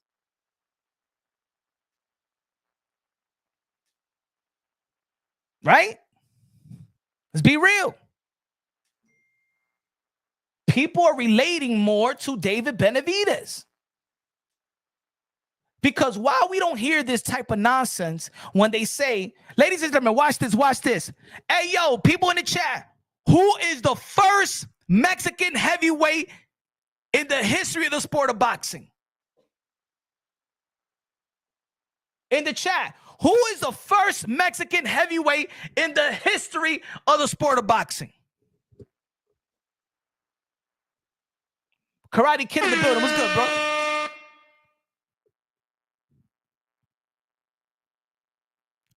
Shout out to why Rip. Exactly. Tower says Andy Ruiz. Joshua says Andy Ruiz. Look, folks. Ruiz, Andy Maribel, Andy Ruiz. Huh? But he was born here. When Andy Ruiz beat Anthony Joshua, the whole Mexico was proud of Andy Ruiz. Now, one Mexican ever came out and say, no, he's not really a Mexican. Nobody said he's a fake Mexican. Nobody. No, John Reeves will body. Nobody. When Andy Ruiz beat Anthony Joshua, nobody questioned his Mexican blood, bruh. He was the pride of Mexico. Yo, Andy Ruiz went everywhere. Mexico, in America, in Cali, the first Mexican heavyweight ever in the sport of boxing. Pero él nació aquí, mi gente. Ajá, no nació aquí. Oh, ahí lo quieren ustedes, ¿verdad? Ajá, los mexicanos lo quieren a Andy Ruiz, ¿verdad? Lo quiere, lo ama, ¿verdad? Why you don't treat David Benavidez like Andy Ruiz? Because of Canelo? Oh, because of Canelo. Oh, y'all want to shit on David Benavidez's identity for Canelo? You guys.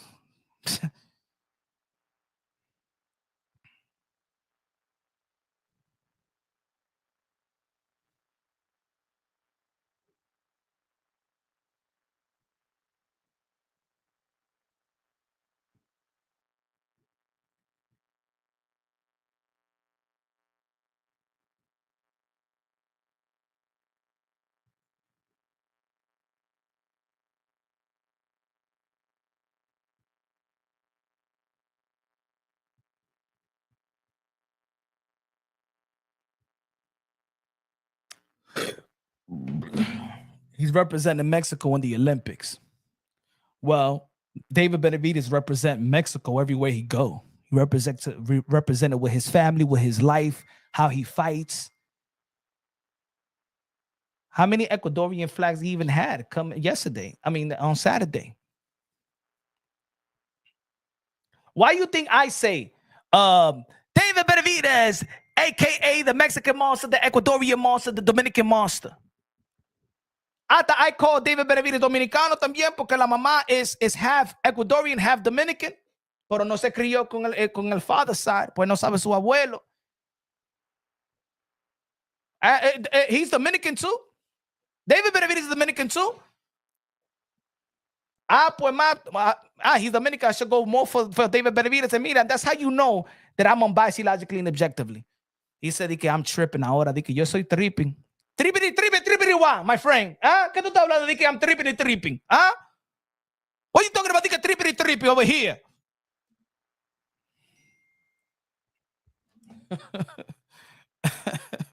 Mira, de que I'm tripping over here.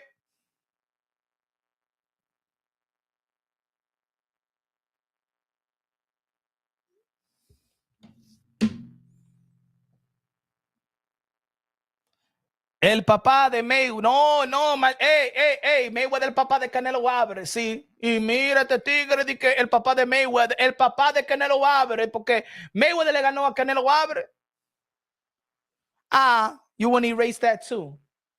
Por eso que la gente no, por eso the Canelo Alvarez fans don't like, no like Mayweather, porque ese tigre le dio una cuelita a ese tigre. Golden Glove champ with the $5 super chat says, in the 80s and the 90s, we had Michael Cabreja, and now we have David Benavidez. Viva Phoenix, Arizona, aka La Finoquira. Fuenoquira. I hope I said it right. Hey, yo, shout out to Arizona, bro. Yo, when I was younger, that was my third best city to go. That was my third best city to go, Arizona. My second favorite city is Miami. Always going to be. That's like my second home, right? But, espera, yo tengo una historia para ustedes. I got a good story for you. I said this story before. In Arizona, I mean, I went to Arizona. I used to play ball. We used to travel and stuff like that in the traveling team. Mujer, tú estás durmiendo.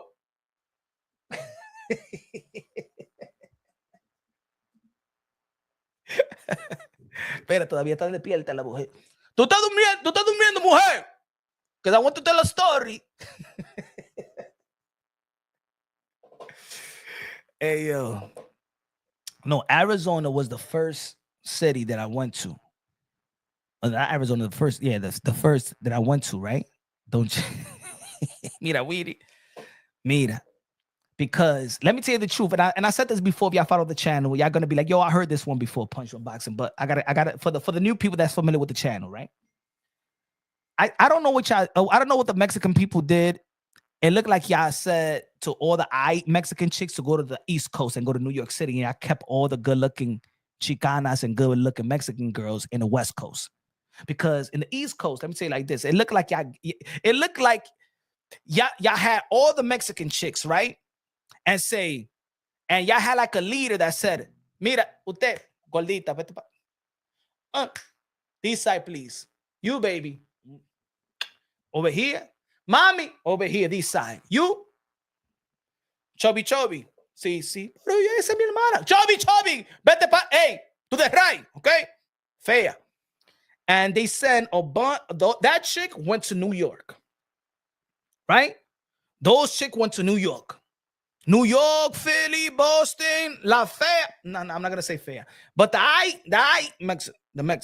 Ites go over there, and Las Selenas stay in the West Coast, right? I'm saying the truth. Everybody from New York City, if anybody from New York City, come on, let's be real. The Mexican chicks from the East Coast is very different from the West Coast. The West Coast Mexican chicks look like de la novela. La Marimala, la que tienen cuerpo y toda esa vaina. The one that's over here in New York City is you ever seen those chicks that they got more lower back than ass? ¿Verdad? You ever seen those chicks that got more lower back than ass? That their back is bigger than their ass. Horrible. ¿Verdad? Right? Fellas, you know what I'm talking about. For the ladies, man, hey, ladies, you're all beautiful to God. You're all beautiful to God. Okay. I'm not saying nobody's ugly here. No. Mujeres, you're all beautiful to God. Pues yo no soy Dios. So yo te voy a decir la verdad. In New York City, la tiene la mexicana that got more lower back than ass. ¿Verdad? That's the mofongo. And I lie unto the truth. I ain't no liar over here. I ain't no liar. Mira, Reyes, New York. And look, Reyes always disagree with me. Right? Reyes, am I lying? Am I lying, folks? It looked like somebody told in Mexico, go to New York. You go over there. And mommies in the West Coast look different. So when I went for the first time to Arizona, and I went to KFC. And I went in there, I said, "Por esto? What is this? ¿Por qué no ha visto esto?" I'm thinking that they're gonna say, "Oh no, I'm with Puerto Rico." They asked me, "Where you from?" First, well, where you from? You look like you from New York. I'm like, yeah, I'm from New York and stuff like that. Yeah, we could tell you from New York and stuff like that. I could tell how you talk. Oh yeah. We talking. It's me and my teammate, and we talking to like the 5 chicks that's working on KFC. 2 of them is like on break or something like that. Pero estas tigras. Pero era como, mira, como Selena todita. And I said, and I'm thinking they Puerto Rican. I'm thinking they Puerto Rican or something. Be like Mexican. No, we Mexican. Mexican. No, you know, no, usted hablando mentira. No. No, let me turn around. Let me see the lower back. Porieto. What's this? You know Mexican. No, en Nueva York no he visto esto aquí. Yo. Yeah, and one of them had a tattoo on their had a tattoo on their face. She looked like Selena with a tattoo on her face. You know what I'm saying? Like the Chicanas. And I think 2 of them was in the gang or something like that. Anyway. So we went back to the telly, you know. Y'all know the story, right? Y'all already know the porque yo no sé si la mujer está durmiendo. Y'all already know what happened. I don't have to, fellas, I don't have to tell you the happy ending. But there was a happy ending, a real happy ending. Jacuzzi, the pool and everything. It was a good happy ending, okay? But I said that's when I'm like, yo, Arizona is my second favorite city. And every time I go, like when I go to Vegas or I've been to Cali, and I go to Arizona. I've been like 3 times to Arizona. I said it's different. It's different. Now y'all got the La Novela Mexicans. I don't know what these girls on the East Coast. Hey, yo, ladies and gentlemen, let me tell you like this too. The what you call it? The hotels. The hotels, they have turned it into a shelter. They have turned into a shelter. Look, the hotel right across the street from Madison Square Garden is a shelter now. It's a shelter now. All those, there's a lot of Mexicans, Venezuelan. There's a lot of, there's also a Middle Eastern. There is Polish girl. There's Irish. I'm going to say it like this. Everything comes through the Mexican border. Everything. Don't think that when you hear the news, it's just the Mexican, a Salvadorian. Everything comes through the Mexican border. The Africans that come to America comes to the Mexican border. That's what they do. That's what they come. It's not just, the Mexican. But he said, look at that motherfucker, not for long. Donald Trump le va a decir a toda la gente, y fuera, mira, hey, yo, Donald Trump can become president, y esto es lo que él está diciendo. Hey, yo, number 45, turn number 47. He is the man right now. Donald Trump le dijo a Chacá que le digan a toda esta gente, y fuera everybody from the hotel, y fuera, back to your country, y fuera. Everybody deported. ICE is coming.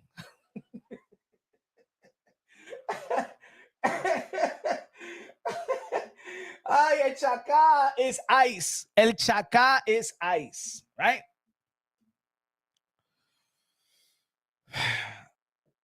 There's moment, but I'm just saying. And even in Mira, and my boy works. One of my boys work in the hotels, and he goes, yo, Punch. He's like, just in case, bro, if you want to get married. I said, mira, yo tengo mujer ya. But yo, I'm just saying, yo, I'm gonna get married with one of them chicks and stuff like that. But yo pasado por ahí y todavía be like, no, ¿qué estás? Hey, yo, come on, man. Pero send us la buena también. No, don't. Why you sending us this one? Huh? Send us la que tal de la novela. Show us, bring us the real Mexicans from the West Coast to come to New York.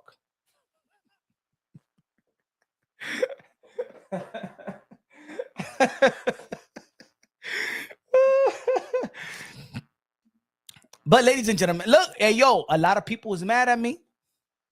Hey, yo, fellas and ladies, a lot of people is mad at me. So why this community always stay mad at me? But man, I can't talk nothing. Yo, this community stay mad at me. Yeah, you know what it is? You know what's the hardest thing? It's to be unbiased, logically, and objectively in this community. You think that, you know, when people in the chat or in the comment section be like, hey, yo, man, yo, you biased, yo, you biased. Nah, I'm unbiased. I gain subscribers and lose subscribers. See, this live right here, I will lose 20 subscribers, and then I will gain like another 20 subscribers that didn't like me before, but they like that I hold Canelo Alvarez accountable.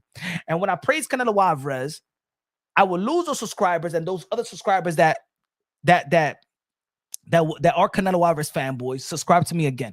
That's why I stay like this. I gain subscriber, lose subscriber. The other day, I lost 39 subscribers, and then I gained 20, I think it was 29, 20, 28 subscribers. Because that's what unbiased boxing take is. I'm going to lose subscribers over this live, but I got to keep it real to myself. I can't lie, bro. I can't lie to myself, man. Yo, fellas, that's the most uncomfortable thing. You know what I'm saying? You don't want to lie to yourself. Don't lie. I'm not gonna lie to myself for Canelo Alvarez. I know who he need to fight. I know who I want him to fight. I know I don't want to see Bud Crawford. I don't want to see no other fight. Hey, yo, people talking about Canelo Alvarez versus Jake Paul. I'd rather see that fight. I'd rather see Canelo Alvarez fight Jake Paul than even Bud Crawford. You know why? Because then I know that Canelo Alvarez is just telling me that I'm gonna have a spectacle. I could respect a spectacle and you get in your bag, then try to push a fake fight. Not because I would think that Jake Paul and Canelo is a fake fight. I'd rather be okay with a spectacle fight that I know is a spectacle. But when you're trying to sell me a Canelo Alvarez versus Bud Crawford that is a good fight, now you lying to me. That's what I mean.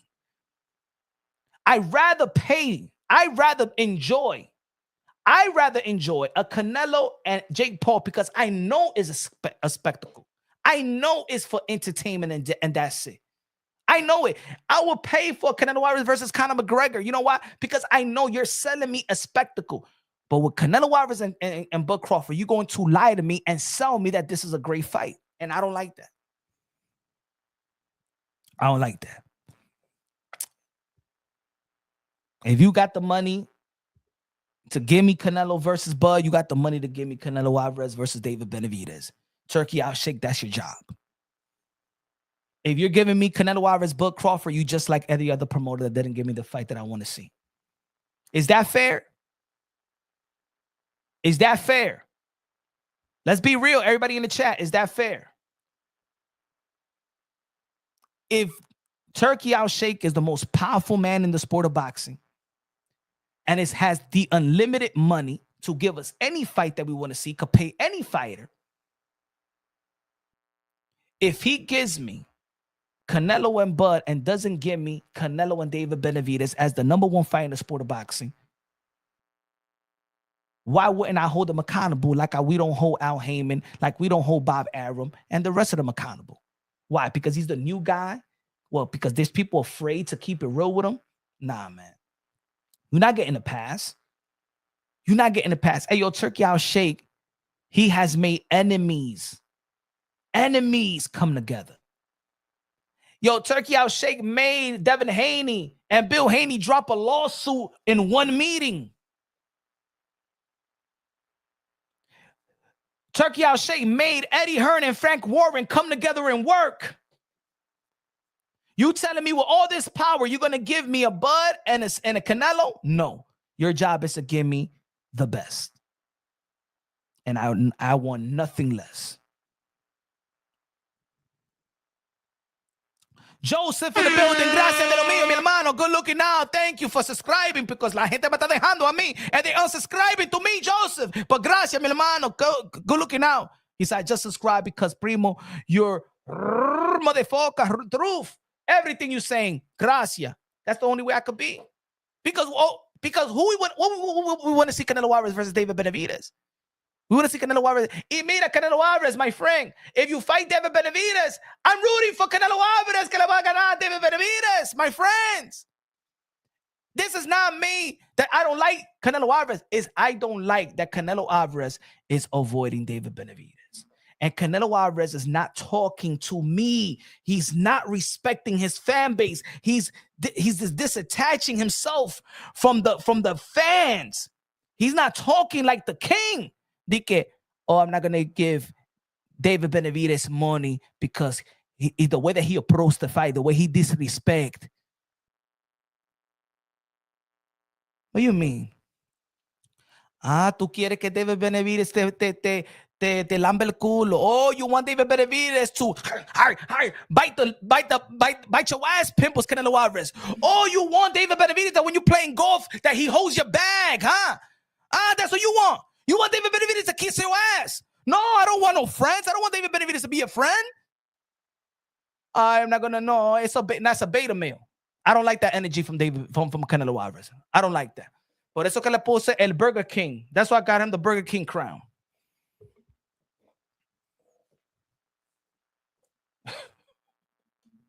Rapstar Boxing Out said, your punch been cooking. Right? Oh, but ladies and gentlemen, okay, there's a lot of people mad. I don't know why people want to be mad. I don't understand.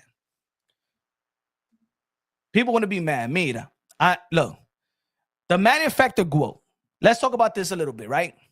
Clarissa Shields fought yesterday, and she fought against somebody that's 5-0, 42 years old, basically a novice in the pros. She only had 5 fights, had almost 2 to 3 years in between that didn't fight. She was not a heavyweight, but then they made this fight for what? Lightweight, heavyweight, and she's an undisputed otra vez. Mira esa vaina. People are mad because they say that Punch Drunk Boxing, she's a lady and she's a woman, and you're hating on a woman. Why I'm hating on a woman? I'm not hating on Clarissa Shields. I say that Amanda Serrano is a 7th division world champion, undisputed, and the greatest woman fighter that ever laced them up. I give credit to Katie Taylor as the trailblazer and arguably one of the greatest women in the history of the sport of boxing. I give credit to Alicia Baumgartner as one of the elite fighters in the sport of boxing. Michaela Mayer, Cameron, Chantel Cameron, Reese, Jessica Camera, Estrada that she just recently retired, Fundura, my homegirl Tina Christina Cruz. If you check my work, my portfolio, I always give credit to women boxing. But Clarissa Shields, her attitude makes her hard to like. And since Clarissa Shields, I understand there's a lot of women that fight for equality, ¿verdad? ¿Verdad? There's a lot of women that fight for equality. Eso es lo que tú quieres. Is that what you want, Clarissa Shields? Huh? Yes, Clarissa Shields to me. Yeah. At the end of the day, look. I'm not a fan of her mouth. That makes her face not look good because of her mouth. I don't like to say people. No. Ladies and gentlemen, okay, look. Antonio Tarver with a wig. I don't have a problem too much with Antonio Tarver with a wig. I don't have problem with Antonio Tarver with a wig. Mira eso. I don't have a problem with Antonio Tarver with a wig. I don't have no problem. No problem. Okay? I don't have no problem. Se parece con una mujer con pinga, esa tigra. Look, I have no problem. I have no problem. He said no, they calling me hater. I no hater. Congratulations, papoose. Papoose. Congratulations pa tu mujer. Yo, Coach A, what's good, Coach A? Coach Anthony in the building, my brother. Hey, yo, everybody, if you haven't subscribed to my brother, Coach Anthony, subscribe to Coach Anthony.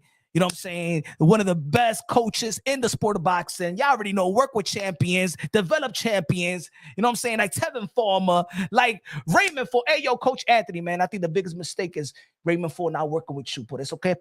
That's what the reason why he lost, my friend. You're not in the corner. You wasn't in the corner. But shout out to Coach Anthony, man. Also, go check his channel. Go check his IG. Go check his Twitter. Go check his training and stuff like that. Online training, bro. My brother right there. Coach, you available, Coach Ant? Cause see, Coach Anthony, you know what I'm saying? He could humble this conversation with the Terence Crawford and Canelo Alvarez. You know? I gotta respect Coach. But anyway, let's talk about this right quick, right? So Antonio Tarver with a wig. As a matter of fact, I'm sorry. I mean Clarissa Shields. Clarissa Shields. There you go, bro. Give me a sec. I got you right here, bro.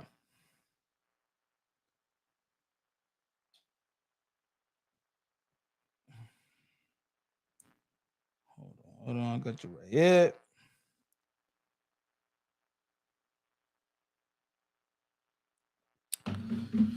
I always thought of Oscar. Oh, put in the chat. All right, got you. Got you. That's just for coach. That's just for coach. I'm not opening up the panel. It's just me and coach and stuff like that. So I always thought of Oscar as an American. I thought about, come on, man. I thought about him as a Mexican and American, as a Mexican descent. You know what I'm saying? So Clarissa Shields always wants to say that she's better than men, that she could be Triple G, that she could be Keith Thurman. She want to be compared, her accolades. She want to be compared to the men and the men and the men and the men. If you want to be compared to the men, then you're going to get criticized like the men. So if Clarissa Shields, if you're listening right now, if Canelo Alvarez, Terence Crawford, Alessandro Usyk, Uwe, Teofimo, Devin Haney, Gervonta Tank Davis. Now, if the elite fighters fight somebody 5-0, 42-year-old, and go the whole distance, they will get smoked. They will get smoked. As a matter of fact, they be calling them bums. They'll get smoked. Can you imagine? Can you imagine Canelo Alvarez fighting somebody 5-0, 42 years old, and he go the distance? Yo, we would say that he's washed up. But Clarissa Shields, you want to be you think you a man? Huh? You want to be praised like men, or you're gonna get criticized like men too. You're gonna get criticized like men too. So Clarissa Shields, your performance yesterday era basura, trash. It was trash. That's a manufacturer, undisputed manufacturer. Get the hell out of here. You're not gonna fake me over here. No, you're not gonna fake. Oh, yo, but she fight these girls in the lower division. She will beat them up too. I don't know that. Clarissa Shields told us that she didn't want to lose weight because she don't want to lose her ass. That's what she said. That's the reason why she don't want to go down in weight. Because she said, if I go down in weight, I ain't gonna lose my ass. Pues, quédate con tu culo. Que ahora tú te pareces como un culo.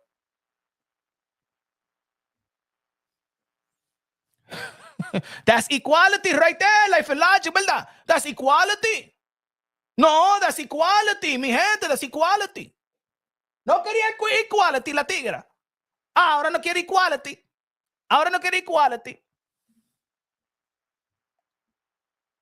Me dice, oh, yo, me dice una, they tell me, somebody be like, hey, yo, but she will F you up. But she will F you up, punch. Mira lo que le pasó when she thought that she was a man. Yes. Oh. That's what happened when you talk to the men. Yes. Oh. Siga ahí, mujer.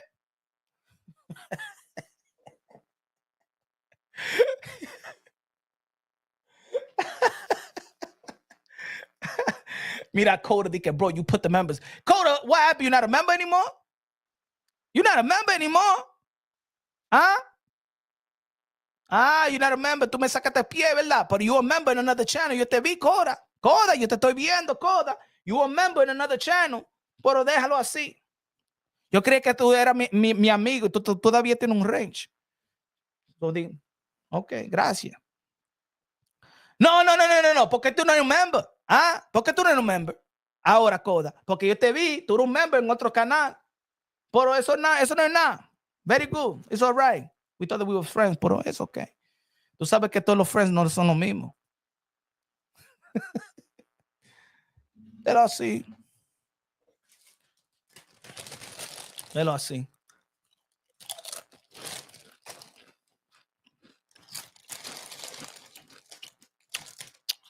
Let me get a chip break.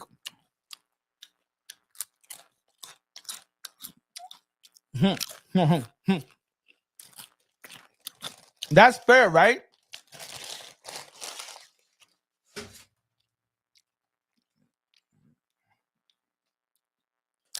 Mira Cora. Give me till Thursday. Times is hard. Mira, es $5 a month, Cora, deja de estar hablando mierda. Di que tú no tienes 5 pesos para el mes. ¿Ah? Mira, yo conozco muchas tipas que maman and they'll get $5 in less than 15 minutes. ¿Ah? Di que you have it hard. Mira, Cora, no hable así. No, hay mujeres, Cora. There's women in the chat. No diga eso. Di que give me till Thursday. It's hard times. El membership es 5 pesos al mes, mi hermano. You could get that. I bet you got pennies in your sofa, under your sofa. Diablo, man. Di que somos amigos. Mira este tigre. Mira Savage. Di que corre mi amigo. Di que no tiene 5 pesos al mes para dar contribution. Psst. No contribution over here.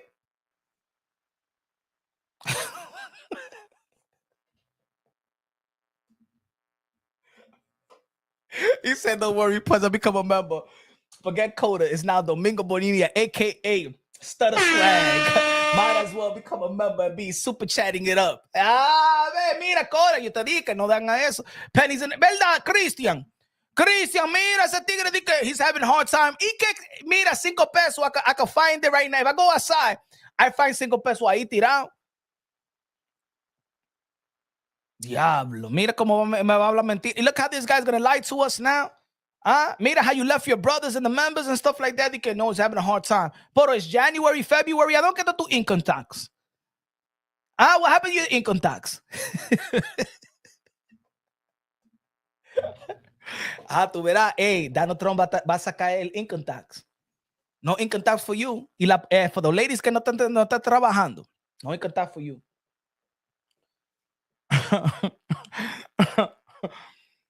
Smash that like button, suck in the building. Tell them. Amanda Serrano with the weird glow. Ya, deja eso, Clarissa Shields. Amanda Serrano with the weird glow. Y Papu es un pelagato. ¿Cómo tú vas a dejar Remy Martin para esta tigra? Y eso. How you gonna leave Remy Martin para esta? Así no, my friend. And no, look, it's not that she's unattractive.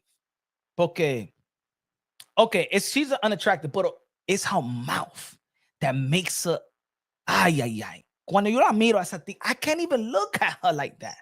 It's her mouth, bro. It's her mouth. Ay, her attitude. Ugh.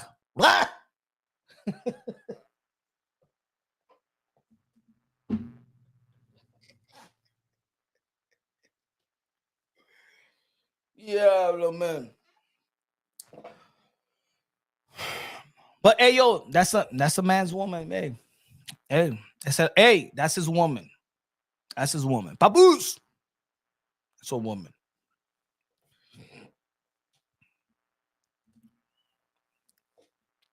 Mira.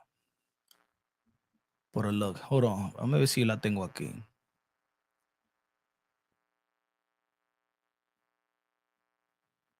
Where's that picture? Damn, it's not here. You know, hey, yo, you remember that woman in the subway that got smacked?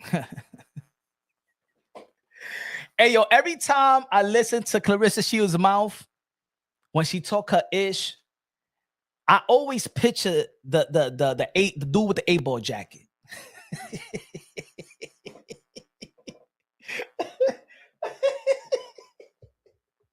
Hold on. Let me take this out. My brother in the building. Coach Anthony. Yo, you are going off tonight, man. What's going on, bro? I'm not going off, man. I'm just having a nice civil conversation with the people in the chat. You feel me? You crazy, bro. Let me take this out. Boom, right there. Trash mismatch. Chat. Damn. All right, Coach Anthony. Everybody, shout out to Coach Anthony. Y'all already know one of the prestige, world-renowned trainer, El Maestro, Coach Anthony. If you don't know, now you know. uh, trained the 10 farmers of the world, bunch of amateurs, national titles, Raymond Ford. You like this fight, coach. You like this fight. I love this fight. You love this fight. I love And you this know fight. that I don't like this fight. I Now, know. I don't know. I don't know how. If you're a boxing guy, I don't know how you don't like this fight. Hey, humble my thoughts. I think that this fight to me is a total mismatch. Right. And not only a total mismatch, it's also the frustration is that I want to see David Benavidez versus Canelo Alvarez. The opportunity is right there. The guy with the money is right there. Unlimited money. Nothing is standing in the way of this fight. So why would I want to see Canelo Alvarez fight Terence Bud Crawford when Terence Bud Crawford did not look good? Did not look like an ordinary. He didn't look like the pound for pound Bud Crawford. He looked more of an ordinary fighter in 154. You know what I'm saying? For me to say, all right, he moved up to 154 for Mashamov, didn't send a statement. Let's be real. It wasn't a statement performance. For me to say that you're going to go not to 160, 168 and face the king of the division, not just a regular 168, not the number 5 168, but you facing a guy that's younger, a guy that's a pound for pound fighter, a guy that got the best chin, skill set, and active. And Bud Crawford is not active. Why would that be a good fight at this moment? Hey, let me add this right before. Let me add this little thing on cherry on top. They saying that he's not going to have an in-between fight. So he's going to go a whole nother year not active to go inside the ring with Canelo Alvarez. And Canelo Alvarez is going to be active and going to be fighting a Cinco de Mayo. I mean, when you say it like that, man, damn. I mean, that sounds like something you can't argue with, right? You know what I mean? But we got to remember who we're talking about here. We're talking about Terence Crawford. We're talking about a guy who is extremely strong for his weight class. Now, mind you, he did look, and I'm not going to say he looked ordinary. I'm going to say that he fought a guy that was a lot better than we knew he was in his last opponent, which was Mazamov. How you pronounce his name? Madrimov. I pronounce like Spanish. I think that guy is a whole lot better than we knew. I think a lot of people realize how good this guy really is. And now that guy is going to have, you know, if he gets opportunities, he will be a guy who people will be talking about in the near future. So Terence Crawford actually fought a very difficult fight against that guy. And we all know the styles make fights. Now, I will say this. Canelo, yes, he's 168 pounds.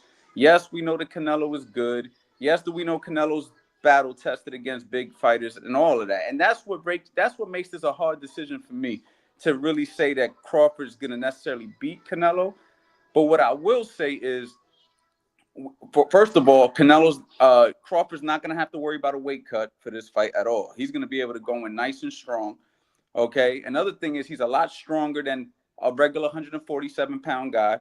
He can switch both stands. He has good footwork. We already know that Canelo has issues with guys who don't stand necessarily right in front of you unless they're big like a Bivol or something like that. But most guys who give him footwork, lateral movement, who has a good jab. And we all know that Canelo can get a little lazy in the ring, man. Sometimes he don't want to let his hands go. Sometimes he's a little flat-footed. Sometimes he's doing too much head movement and no punches coming off of it. With a guy like Crawford, who also has everything to gain, nothing to lose, no pressure on his back in this particular fight. And we're talking about a dog. We're not talking about a regular guy. We're talking about a dog. Crawford, they're both dogs. I said this in one of the posts that I just put up, but we know that Crawford's a real dog. He's not a guy that you count out. And I've seen guys 147 pounds. I'll give you an example. I've seen guys like Jerome Boots Ennis, who's 147 pounds. Now, mind you, is sparring, but I've seen him spar light heavyweights and heavyweights and put an ass whooping on these guys. So it won't be the first time that I see a smaller guy beat up a guy who's bigger if he was to happen to win. And another thing is, what we have to remember is Canelo's coming from 147 in the beginning of his career. Or 140, I think, maybe. He's not a guy. I was 15 years old. No, that's true. That's true. But what I'm saying is he's not a guy who's been walking around 168, beating up like a Benavidez. Benavidez been 168 all this time and went to 175. Canelo started at 140, went to 147, went to 152, 160. He gradually moved up in weight, and he's 5'8", man. He's wider, but he's not taller. So if anything, they're the same height, I think. So I just think that if he can't hurt Crawford, let's just say Crawford got a better chin than we give him.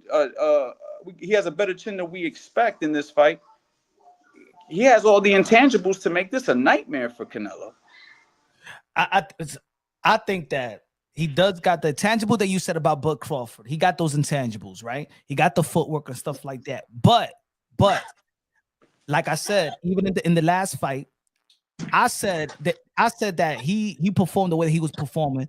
One of the reasons why that was inactivity, the 1 year layoff, he didn't look as sharp. Mac even alluded to that. His team alluded to that, not him being as sharp because of the 1 year layoff. So why would you go a 1 year layoff? And his movement wasn't all that versus Majumov. It wasn't that, like I said, it wasn't the pound for pound fighter that night. So now you're going in with a bigger guy that also going to rehydrate, right? And yes, Canelo Alvarez is a dog and Bud Crawford is a dog. But I believe that Canelo Alvarez could take the dog away from Bud Crawford like he took it away from Jermell Charlo. Jermell Charlo was a dog at 154. He beat all these guys, knocking them out. I ain't show you the gym, man. Oh, shout out to the new gym. Yo, that looks pretty, man. Pretty. But all right, so let me ask you a question. Do you think that Crawford wouldn't, you think that Charlo is a better fight than Crawford? A better fighter?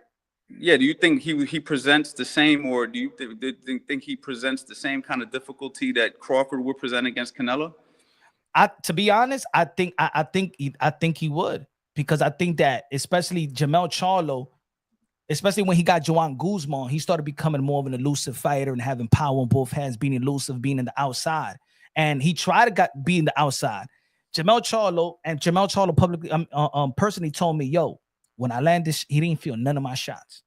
Well, he didn't really throw. Come on, let's be honest. He went in there and he basically went on his bicycle and didn't want to get knocked out. I feel like Charlo could have done a lot better in that fight, and he chose to take another direction. He chose that he didn't want to dig deep and potentially get hurt, and he just wanted to get through the fight. I don't know what happened psychologically, but that wasn't a guy who went in there like, I'm willing to do what it takes to win. Like what we saw this weekend with Benavidez and Morrell. Those are two guys who went in there trying their best to win. When we saw Isaac Cruz fight against the guy that he just fought, Ferreira or whatever. But they're the same height, though. They're the same size. Those are two guys trying to win.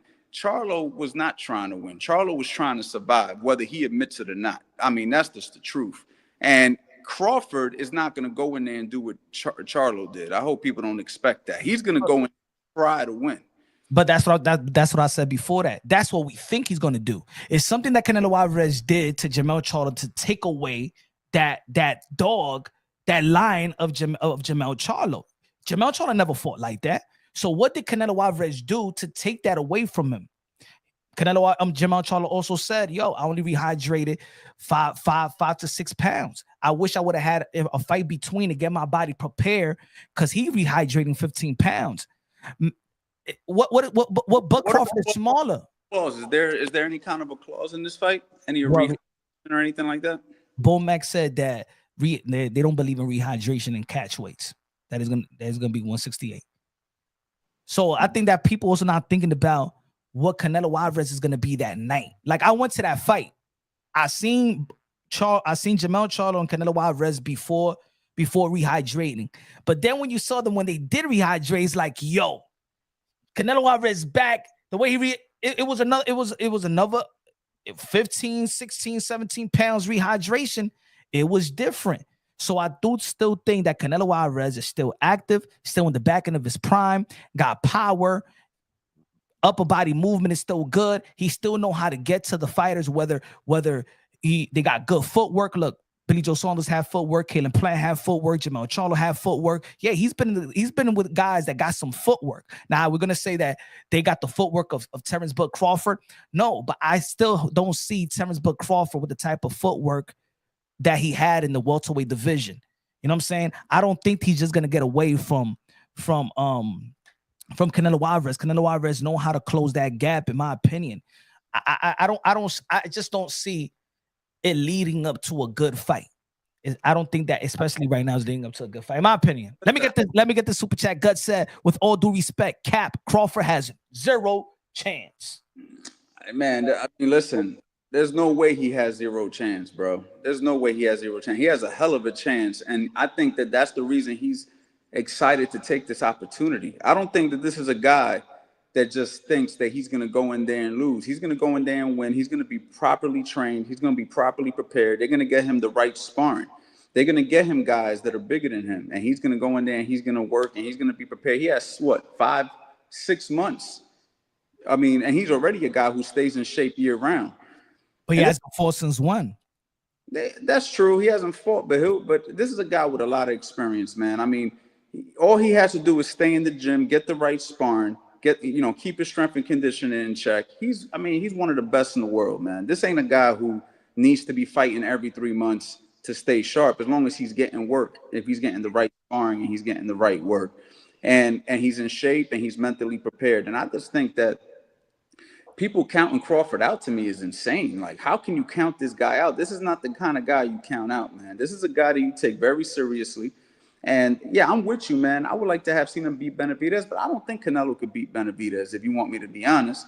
So I think that if if we're going to go ahead and see a fight that I think is more, I think this is actually a little bit more interesting, because now we're going to see Canelo against a guy who's speed, who could switch, who's mean, who's going to try to win, who, he has a size advantage on, but at the same time, Crawford's going to bring a different dynamic, a different skill set that he hasn't seen.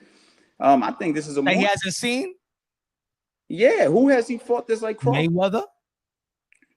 Crawford and Mayweather don't fight the same. No, I don't say that I'm just saying that the type of level that he hasn't seen. Stylistically, you can compare him to Mayweather as far as like being a quick guy or whatever, but Crawford to me is a boxer puncher. He's a guy that can knock you out too.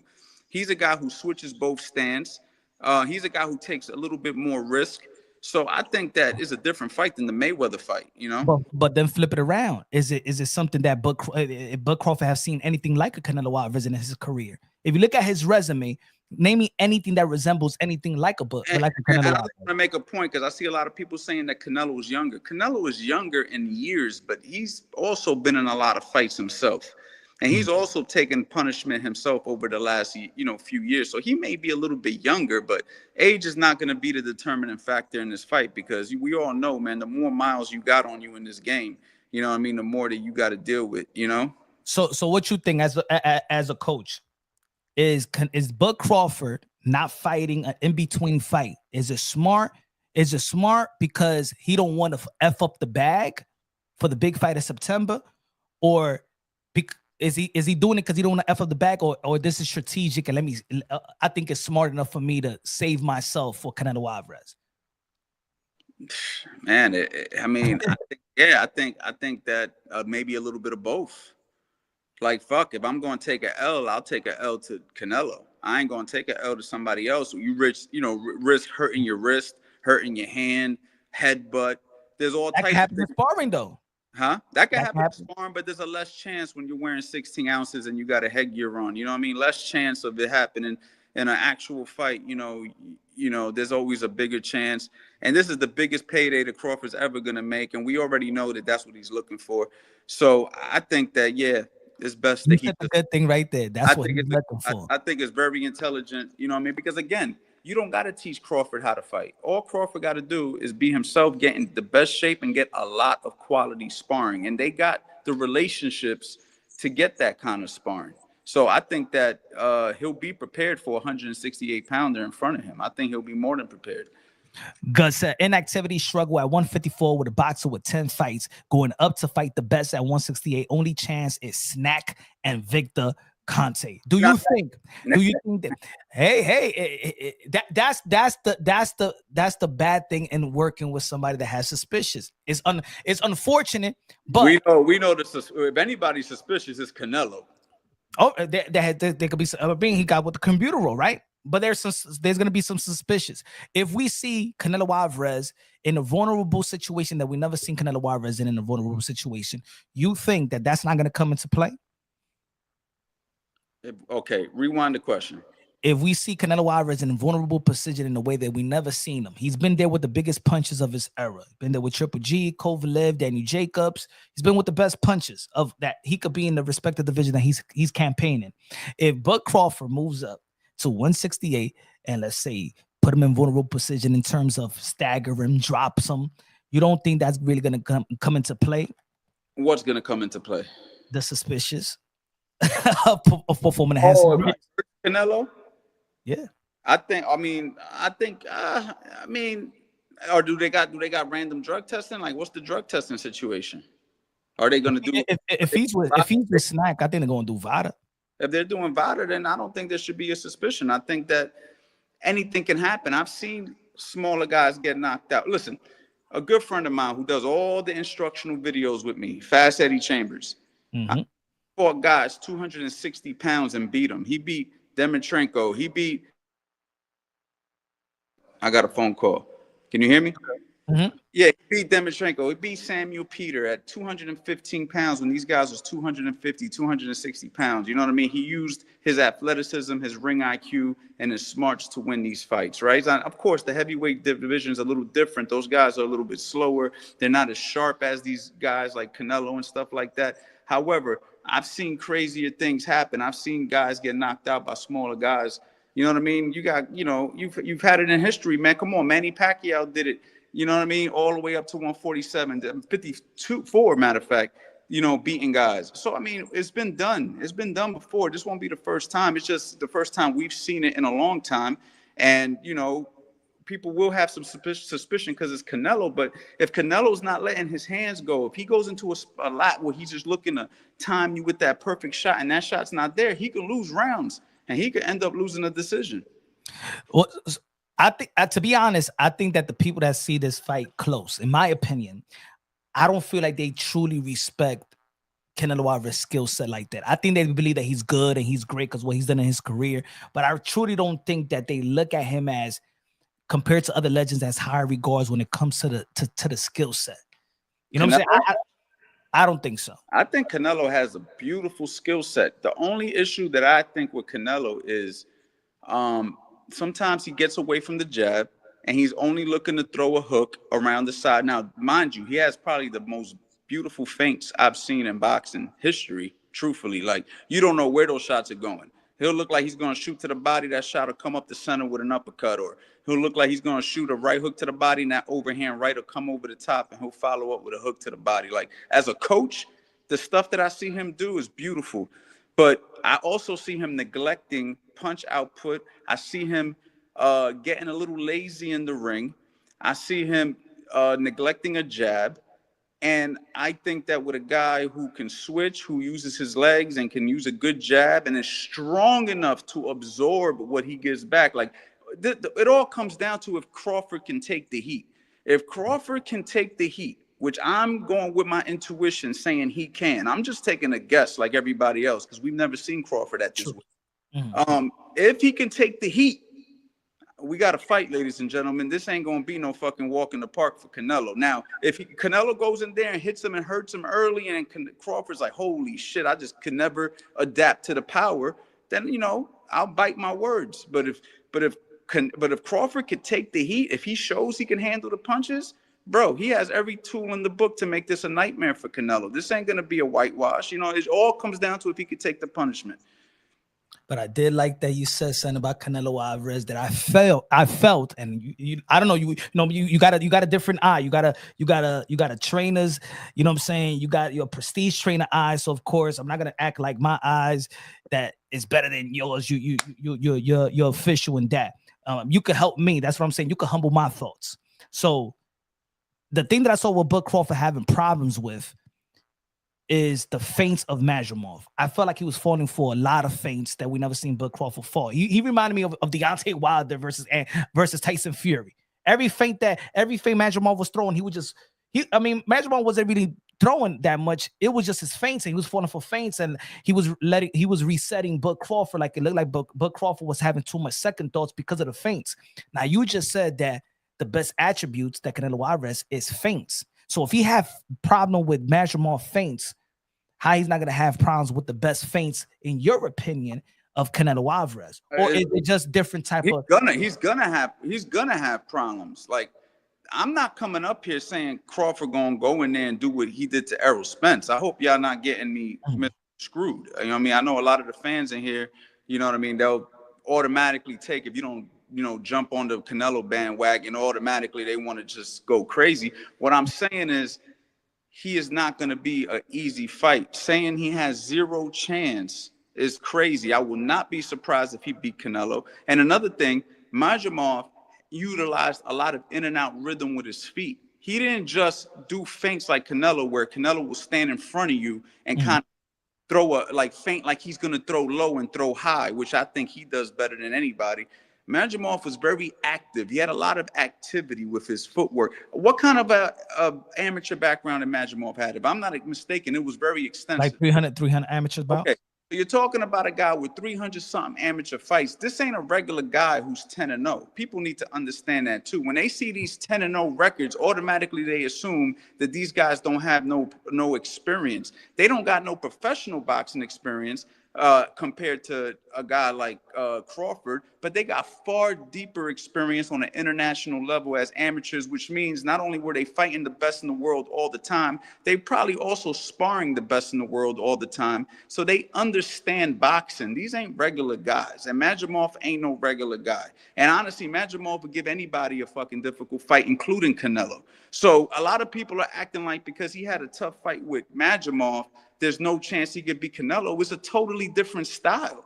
You're not talking about the same kind of style. And we all know this game is style make fights. I mean, how many times have we seen it where one guy will lose to a guy and then he'll go ahead and beat a guy and then he'll lose? I mean, the triangle theory. Yeah, that shit don't work in boxing. It's all about styles. And you're talking about a guy who's very active with his upper body and lower body in Majimov.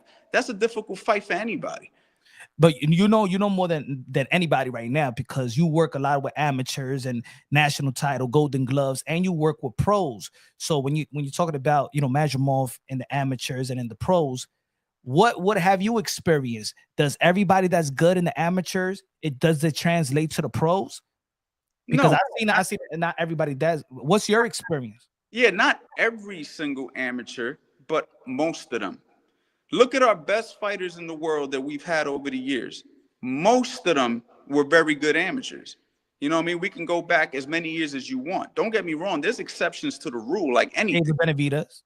You know what I mean? There's exceptions to the rule, like anything. You're always going to have that couple of guys that they didn't need the amateurs. But come on, Floyd Mayweather had a good amateur background. Oscar De La Hoya had a good amateur background. Lomachenko had a good amateur background. Olasanga Usyk, amateur background.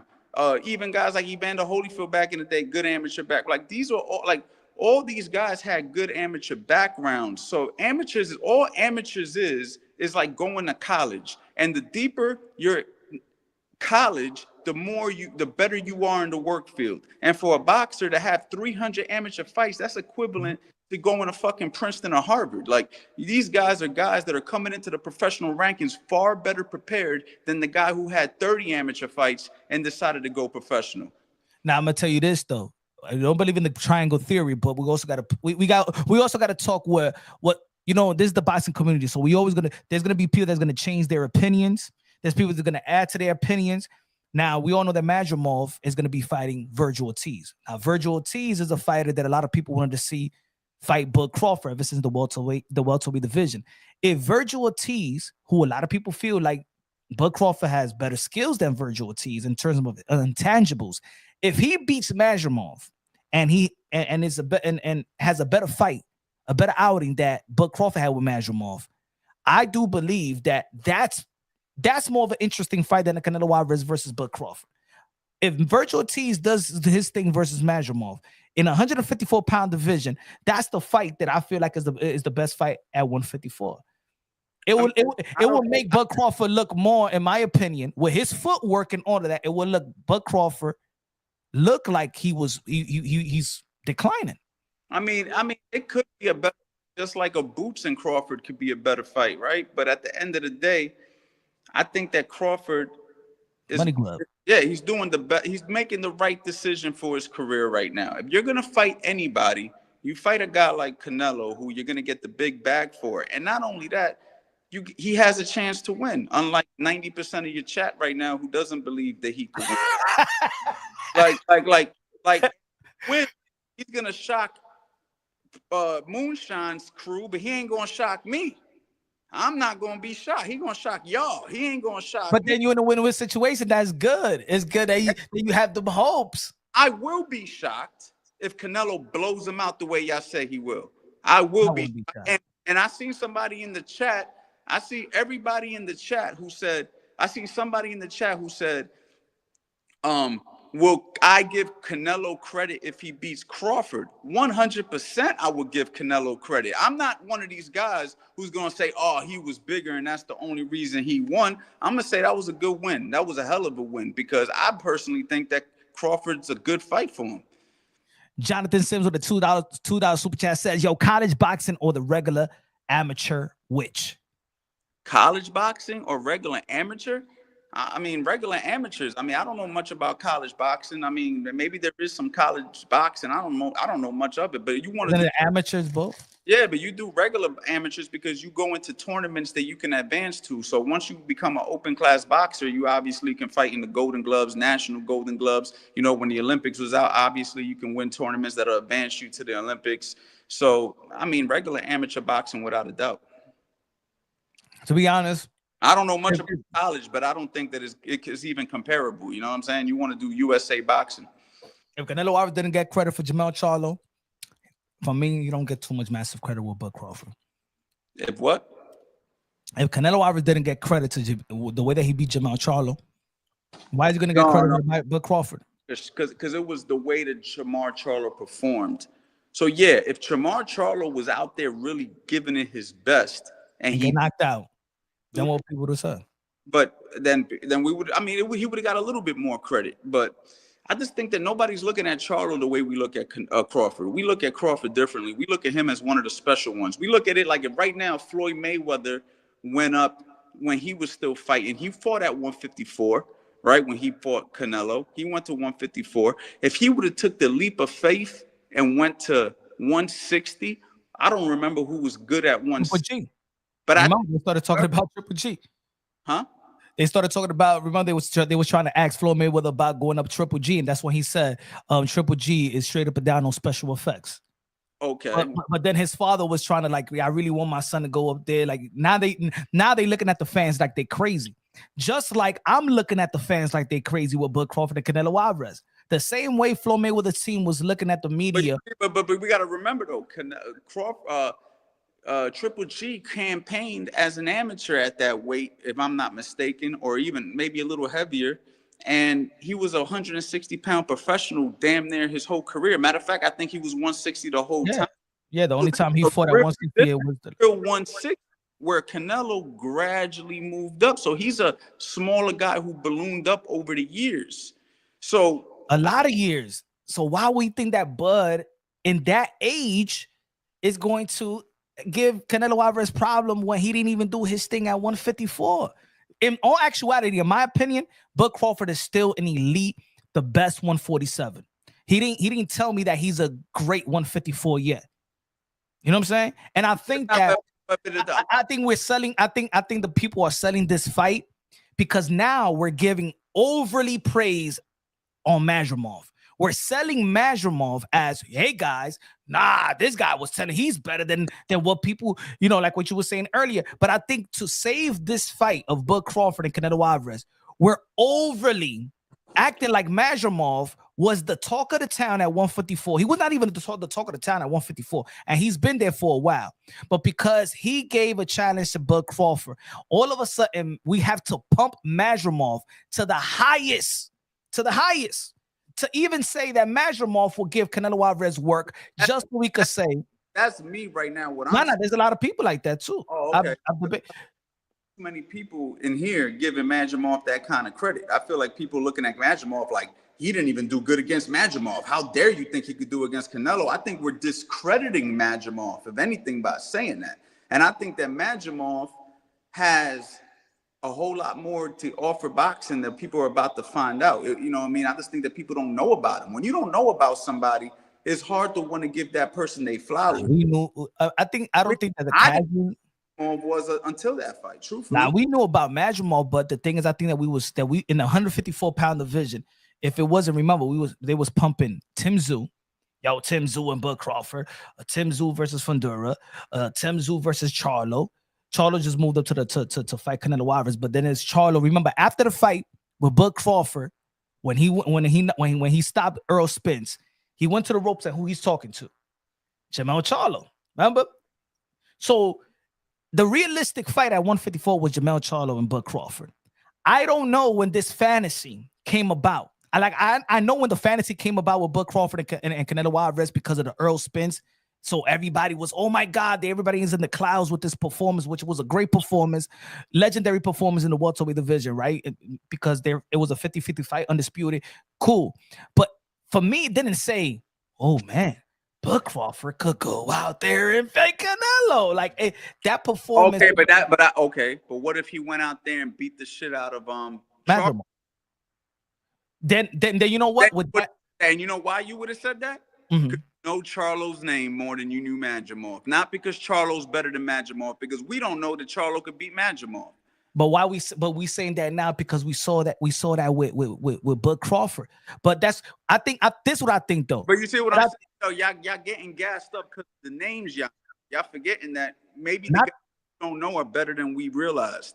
But not the name. I think that you know we're talking about when people discrediting Madrimal. I think people have discredited in boxing. I think the most discredited, devalued, undisputed champion has been Jermell Charlo. He's been highly discredited. Every time I talk about Jermell Charlo, they be like, but he ain't no Bud, no. But people was already praising. Well, I'm gonna be honest. I think that was he undisputed? Yeah, he was undisputed. He was undisputed, but who did he beat? See, and that's another thing. That's my thing. I think that's why people didn't give him the credit that they gave other undisputed champions. It's like Charlo is good, but he didn't have a stacked division like every other division. So it was a little bit easier for him to become undisputed than it would be for another guy. But we could say that about Bud Crawford. Really detailed his resume. He beat Earl Spence, but before that, to get the title, he beat Jeff Horn. And then in the 140-pound division, even Danny Garcia got a better resume at 140 than Bud Crawford. His best win, outside of Earl Spence, the best name was Gamboa at 135. But he beat them. And Gamboa was moving two weight classes up. Beat the two guys who apparently had the better resume. I'm saying, right? Like Danny had a better resume than Crawford, but Crawford beat Danny. Errol had a better resume. Crawford never fought Danny.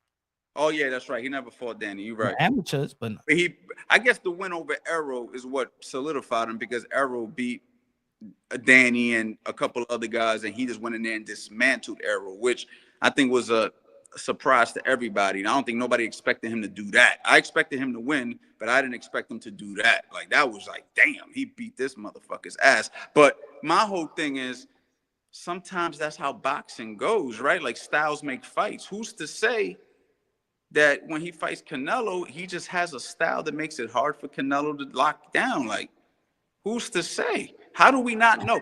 How do we count out a guy who showed us nothing but 110% every time he's been out? How do we count that guy out? I don't count him out at 147. I won't count him out at 154. But you telling me the best at 168? We're talking about the best that they has to offer at 168. The king. I can't see it. He hasn't shown me with his resume, with the fighters that he's fought. That Earl Spence, the blast over Earl Spence, cool. But 3 division up, I feel like I'm discrediting Canelo Alvarez. And I also want to give you another point why I think that this fight is closer than. I think this is a styles make fights, and I'm gonna tell you what I mean by that. I don't think that Crawford could beat some of the guys that Canelo has beaten, like or some of the other guys in that division, like for instance, or like a Benavidez. I don't think when he was 168, like I don't necessarily think Crawford could beat everybody, those bigger guys. I think the fact that Canelo was 5'8" is going to give Crawford the better shot to beat him out of all those other big fighters. So Canelo has a style that can adapt to all those guys. So maybe he's better overall at the 168-pound division.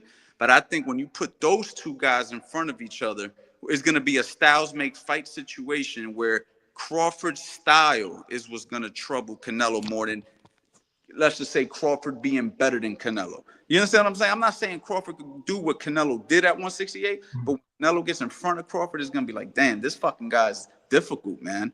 You know, and I just think that that's what I'm looking at. See, I think the other way. I think when he steps up, Bud Crawford, he's gonna be like, wow. I think he's going to feel what Jermell Charlo felt. Now, see, that's why I think you're mistaken. Only because I think that Crawford already knows what you know. He knows he's about to go in there with a bigger, stronger guy. Where I think Canelo is gonna be the one surprised. Like, oh shit, this motherfucker's supposed to be 140. So why is this guy fucking still in front of me, willing, capable, and able to exchange with me? Why is this guy not running from me like I thought he would run? Why is this guy hit harder than I expected him to hit? I don't think he's going to knock Canelo out because Canelo's been punched by Triple G. Canelo's been punched by 168 pounders. So I don't think that by any means Crawford's going to knock him out.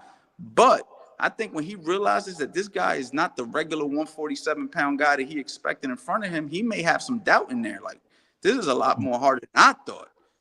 To be honest, I would have liked to.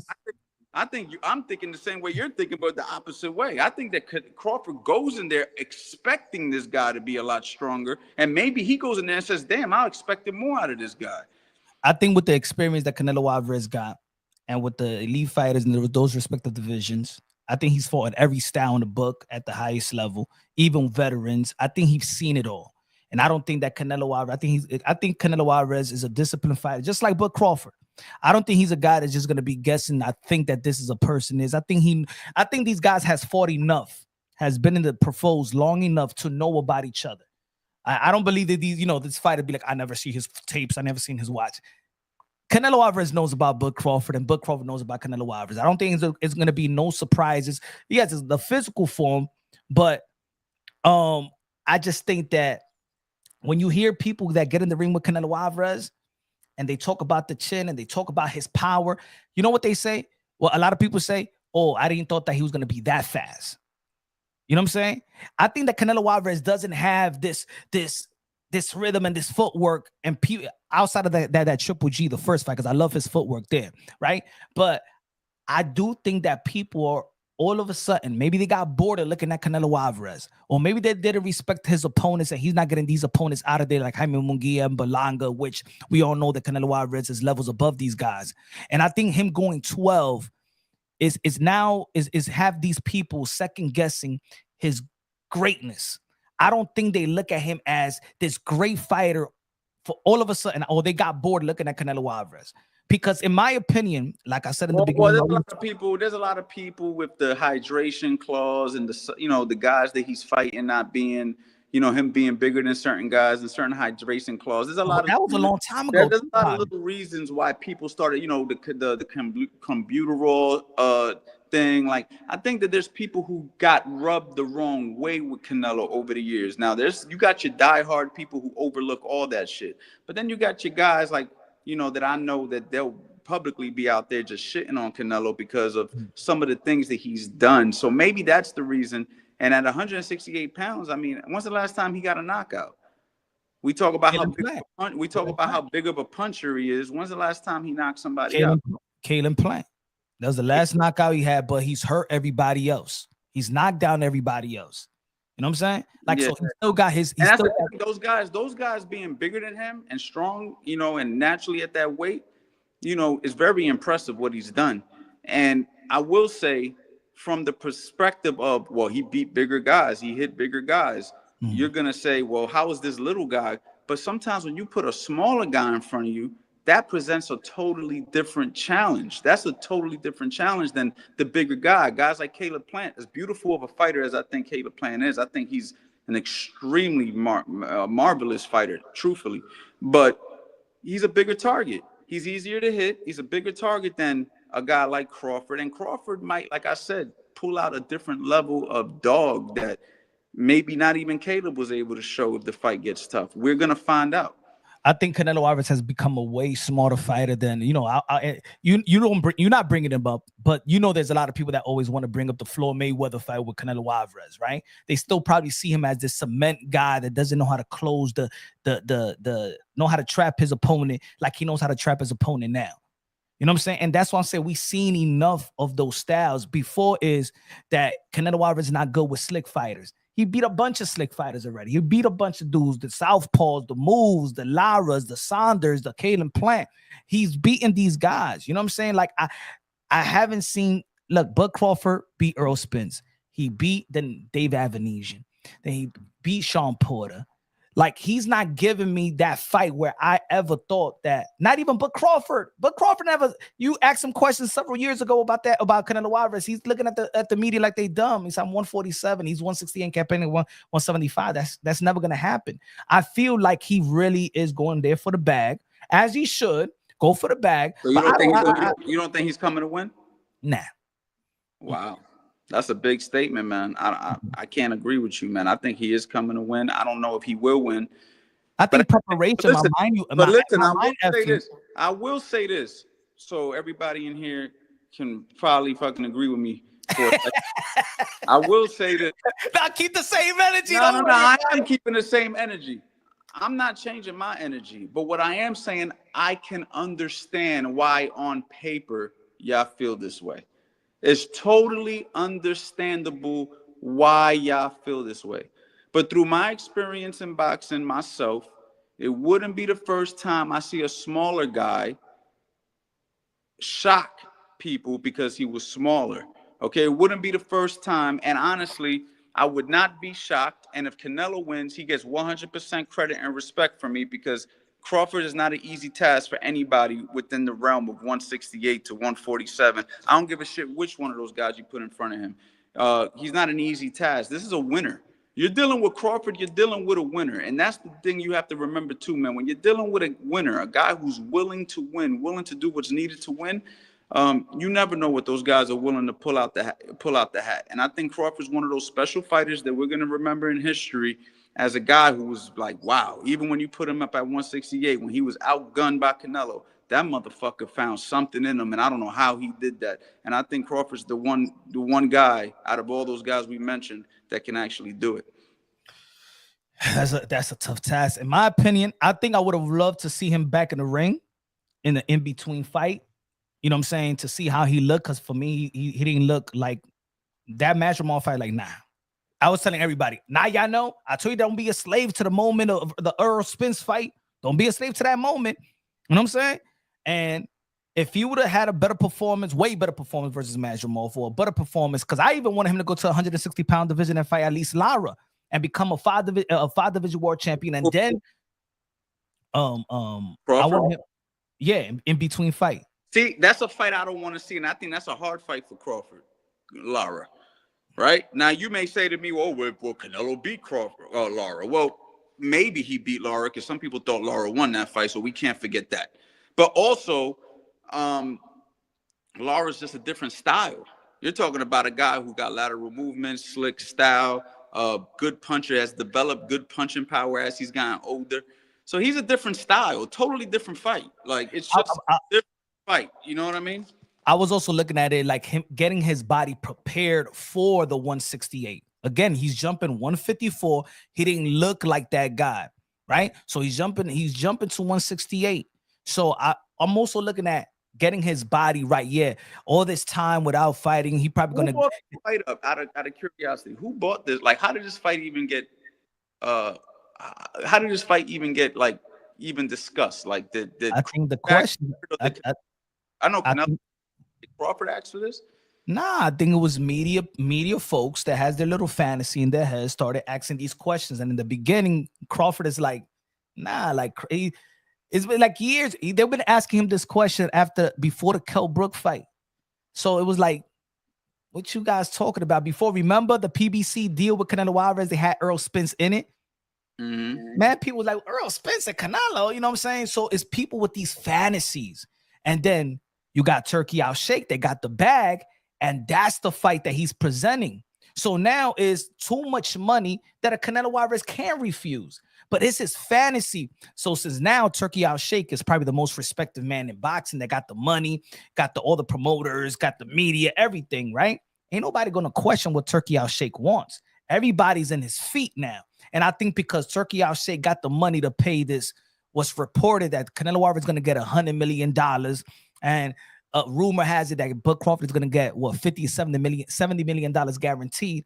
Then Canelo Alvarez looking at it like, all right, really? You gonna give me this money? All right. You know what I'm saying? So now it's become, the fantasy has become reality. Yo, the first time this was a mismatch. Yo, you seen the bookies now? Look, like I'll show you where they got this fight now. Hold on the screen. I'm gonna show you. They got this almost a 50-50 fight. Because it is. But I'm saying what? No, peep this. I think they fooling the fans. Because how was it a mismatch when it first was talked about? And then we seen Bud Crawford go through what he go through with Majramov. So now it's a closer fight. Where did we see that? And that's what I'm saying. Where did we see Canelo Alvarez? I think that there's people in boxing who are educated boxing people. You know what I mean? On both sides. On both sides. Listen, bring up you talk to the best boxing brains in the world. I want to see if I'm the only one who thinks that Crawford has a chance. Out of all the people that you talked to, interviewed, I'm sure you're going to talk about this topic for the next 6 months. I want to see at the end of it how many people that you think, how many people sided with Crawford and how many people sided with Canelo. I think the people that and that's what I mean. The conversation I'm having, I think the people that sided with Crawford are people that truly don't respect Canelo Alvarez that much. No. I think it's people that the people that I have conversation with don't see it's always like Canelo Alvarez is great, but his skills ain't, you know what I'm saying, ain't nothing like special. They don't see they see Canelo Alvarez great. They don't see Canelo Alvarez. Look, the people that I'm saying, the people that I speak to, right, in the boxing, they see Canelo Alvarez is great. They see Bud Crawford special. So it's great. They see that he's a great fighter. They can't deny, and they like his skills and what he's done in the sport of boxing. But they don't think that his skills is special. They believe that Bud Crawford is special, not just great, but one of a kind fight or a one of a kind fighter. And I think that's why they believe it's a good fight. Do you believe that Canelo Alvarez is special? Or do you believe that he's a great fighter? No, I think he's special. I think he's proven that he's special. I don't think that you could deny that he's a special fighter. Anybody who becomes the face of boxing, and anybody who's done some of the things that he's accomplished, regardless of what people want to say negative about him, he's a special fighter without a doubt. I think that Canelo is a fantastic fighter. Matter of fact, I was one of the biggest Canelo fans for many, many years. But I think that as somebody sticks around the sport longer and longer and longer, and you start to figure him out a little bit, and it's no longer a surprise what he's about to do, I think that people start to give themselves a better shot at that special fighter, because it's like, oh, you stuck around kind of long. I kind of know you kind of know your game already. Where in the beginning, a lot of people never seen nothing like Canelo before. Shout out to Queso in the building con los $100. Yeah, what it do? Charles at the cheese in the building. La música de Queso. Espera, Coach Anthony, tú no sabes la música de Queso. You don't know the música de Queso, right? No, you don't know? I never heard it. Like it? You never heard it? Better. Hey, Coach Anthony, here you go. He is rich. He got his own money. He's got his own money. I mean, the boy has got his own money. Let's go, folks. Hey. Yeah. Let's go, Queso. Let's go. DJ Camilo Alice Station. Págame la música. Ya, look at Coach Anthony. Se está moviendo. Ay. Where the girls at? They're in the gym. The machine ain't shake. Empty gym. Yo, how's the baby though? She's good, man. She's almost 2 years old. Yeah, man. Yeah, man. So, yeah, I'm just, no other ones? Not right now, man. I'm having fun with just one, man. You know what I mean? I want to give her all the attention and have fun with her right now, and then we'll see what happens in the next year or two, man. But yeah, man, y'all need to stop counting. The 0 chance Crawford shit gotta stop, man. Y'all gotta stop. Now, it's okay to pick Canelo because you know what? I'm not completely sold on Crawford winning the fight. I think right now it's like 51-49. Like, I really think it's that close of a fight. I think it could change. My mind might change in the next 5 months 2 or 3 times. I don't know. But you guys got to really pay it. Like, think about this fight a little bit more every single day before you guys just jump the gun and say, I know that Canelo's going to dominate him. I think y'all need to really think about this. Hey, yo, y'all don't know if y'all just tuning in right now. This is Coach Anthony, prestige trainer, world-renowned trainer, Coach Anthony. Yo, for the people because some of the people was asking who you training, and I already told you the names that y'all know. He's trained the likes of Tevin Farmer. He got Raymond Ford to become a world champion and stuff like that. What are the other fighters that you have worked with or you working now? And also tell them your gym and stuff like that. The best gym in the New Jersey area. Philly, New York City, tri-state area. Yeah, I just opened a gym in Florence, New Jersey. It's called CA Boxing Gym after me. So, you know, Coach Anthony Boxing Gym. And, you know, right now we just focus on show the gym, man. Show the gym. Oh yeah, let me show you. I mean, I can show you some stuff. How do I flip this camera around? I'm on the phone though. Hold on. I think you gotta go to the setting, and then it will say flip when you go to the screen. I think when it says screen. As I'm on the phone, man, this is a little bit different than when I'm on. Just turn it around. Turn it around. Yeah, I'll turn it That's around. a beautiful gym, bro. Yeah, man, but this is the lobby area. You know what I'm saying? You see me here with Tevin, obviously. A little bit. We got Outlaw. We was many guys over the years, man. All right, couple Olympic trials. Tell us about the journey, because remember, you lost your gym in the pandemic, right? Right. And to get what you got right now, man. One thing, you know, I'm proud of you. You know, you're my brother. I'm very proud of you. You know what I'm saying? You stay resilient, and you know, God is blessing you, man. Your daughter and stuff in the gym. But that's good, man. I love the gym, man. I gotta go out there, man. Yeah, y'all gotta pull up, man. But yeah, man, you know, you guys know me, man. I focus a lot on the internet. I do a lot of coaching on the internet. I got a whole YouTube channel where I dedicate teaching the fundamentals of boxing to everyday people. You know, so if you guys ever want to learn some boxing skills, you guys can definitely check out my YouTube channel, Coach Anthony Boxing. Bunch of game there for free. And then, of course, I got the gym, man. If you guys ever want to come down, train with us in person, I'm just outside of Philly. So, you know, we get a lot of talent coming in and out the doors. You know what I mean? We get guys from Philly, guys from Jersey, New York City. They'll come down to get some work with us, man. And we have a lot of beginners in here too, man. This isn't just, I tell people, man, boxing isn't just for fighters, man. You know what I mean? Boxing, actually, you don't have to be a fighter to train like one. You know what I mean? Because we all trying to get better. We all trying to, you know, stay in shape and stay healthy. And not only that, man, it's good to know how to defend yourself, man. And boxing, the art of boxing is a beautiful thing. So, you know, I think everybody and anybody can benefit from boxing, whether you want to be a professional fighter, an amateur fighter. It doesn't really matter, man. Boxing should be a way of life, you know? Yo, what happened with the Raymond Ford situation, bro? Talk to us, man. Talk to us, man. Nah, Raymond Ford, man, he's a great fighter, man. Obviously, you guys know I was with him for a couple of fights. I say about 5 fights. If I'm not mistaken, maybe 6 fights or whatever. Then of course we had Fight of the Year, where I pulled him through to win a world title. You know? And it was actually, you know, one of the biggest moments of my career as a coach, obviously due to all the praise I got from all the, you know, Hall of Fame guys and stuff like that. So it was a great moment. And, you know, he had his moment. And then, I don't know, somewhere along the lines, man, we just kind of lost communication. And then he moved over to Houston because he wanted to be closer to Shakur Stevenson and those guys over there. And, you know, he's just doing his thing over there. And I stood over here where I'm at. I wish him nothing but the best. I thought he looked great in his last performance. You know, I thought he looked real good behind the jab. And sky's the limit for him. What about what you thought about the David Benavidez and David Morrell fight? Did you watch it? I did, man. I loved it, man. I became a bigger Benavidez fan after that fight. I think that David Benavidez is not credited enough. He's not credited enough for his skills. You know, David Benavidez is looked at as a guy who just walks you down and beats you up, which is what he does. But at the same time, there's a lot of little intricate things he does in the ring, man. He doesn't get hit a lot.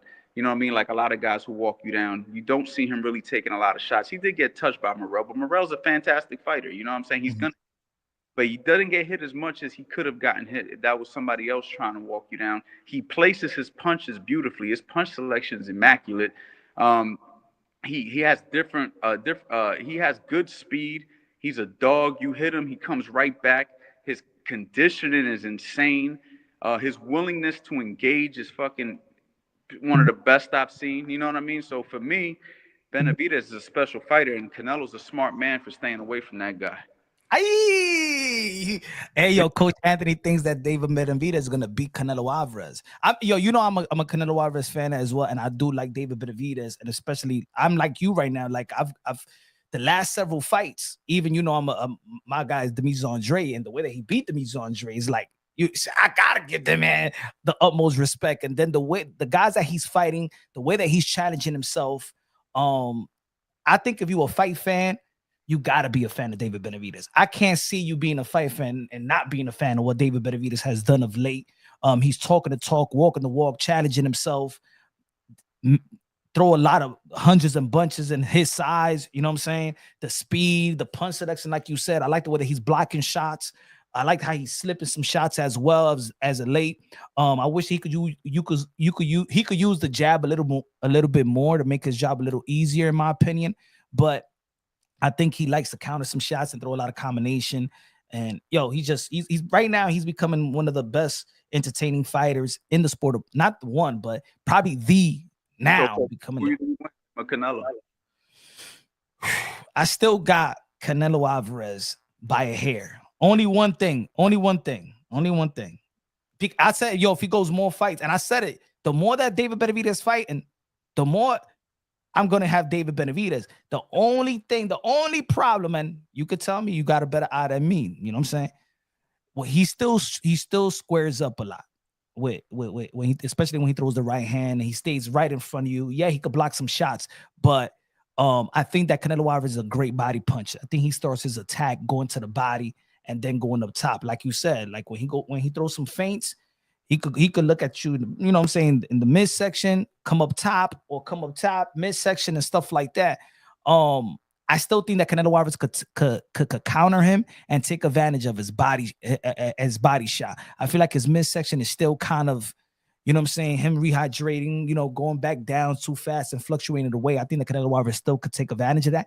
But for me, and like I said, it's a hair. It's just a hair. I think that if it goes 12, I think that Canelo Alvarez, David Benavidez is going to outpoint him.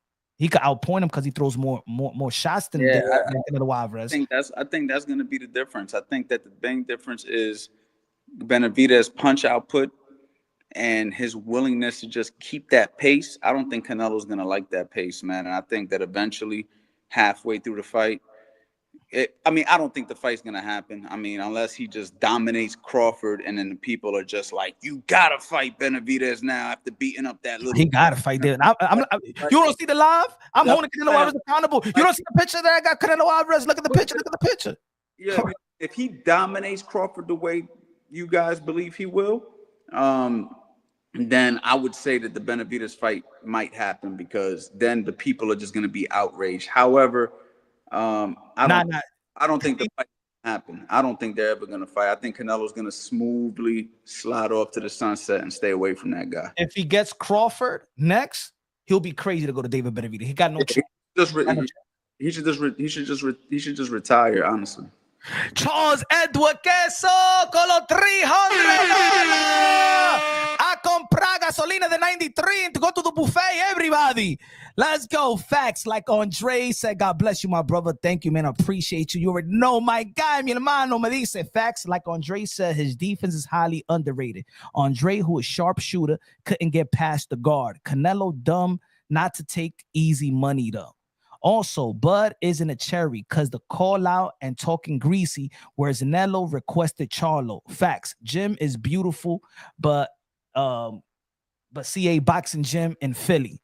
Bro, it's in Jersey. It's in Jersey. Oh, I thought he was asking me to open one in Philly. Oh, yeah. Now we're in Jersey, but we just outside of Philly. I got a few members that come here from Philly, so Philly's like 20 minutes away. Yo, so you gotta come to the East Coast next time and let's go to Coach Anthony's boxing gym. Facts. Hey, yo, so if you don't follow, if you haven't followed Coach Anthony, go to his channel. Everybody go to his channel right now, YouTube channel, and subscribe to Coach Anthony YouTube. About this topic again, so I'm bringing you on as a guest on my channel. When you gonna go live? So you can educate my people, not today. See, they're gonna get on me in your channel. He said, nah, you gotta come to my island now. Right, exactly. Crawford people in there, you know what I'm saying? I can't. Listen, Eddie, who's my right hand man, who's in 90% of my videos, he's going for Canelo too. So listen, a lot of people are going for Canelo. A lot of people believe what y'all believe. I just think that Crawford's the different kind of guy that you don't count out. Coach Kevin Cunningham as well believe that Bud Crawford could be Canelo. It's going to be Canelo Alvarez. So yeah, there is coaches that believe that Bud Crawford is going to win. But like I said, you know what I'm saying? I don't got an ego like that. You got a different eye. You're in the game. You're the pro. So you see a lot of things that the normal eye don't see. Certain guys you don't count out ever, right? Like you don't count out Crawford. You don't count out Canelo. You don't count out Benavidez. You don't count out Usyk. You don't count out Shakur. You don't count out Javante. You don't count out Inoue. There's certain guys you just don't count out, man. Like these are guys that if they take the fight, they're coming to win. You know what I mean? Even if they're going up a couple of weight classes, they're doing it because they truly believe they could win. And listen, man, sometimes boxing has a way of surprising, of the unexpected, man. That's why we watch it. You know what I'm saying? That's why we. Hey, yo, put it this way. If I get shocked, in the end of the day, it's still a beautiful thing. Right. If I get shocked, I'm gonna be the first person on your listen.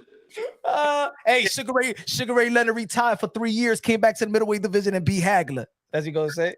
You feel me? Come on, bro. But listen, I gotta get up out of here, bro. Thank you so much for having me. Salute my brother, man, and God bless to your princess and the wifey and everybody. Shout out to everybody in the chat, man. I appreciate all of y'all. I'm out. All right, brother. Later.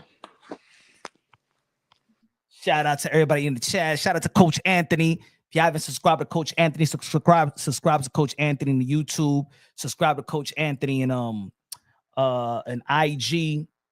Also Twitter, all that stuff, man. Subscribe to my guy, man. One of the hardest working guy in the sport of boxing, man. I hope that these young fighters will really seek Coach Anthony, because I feel like, yo, I would have loved to see the collaboration with Tio and Coach Anthony, or Coach Anthony and Devin Haney. Devin Haney was looking for a new trainer. I'm like, he mastered the Philly show. You know what I'm saying? He got that East Coast Philly show style.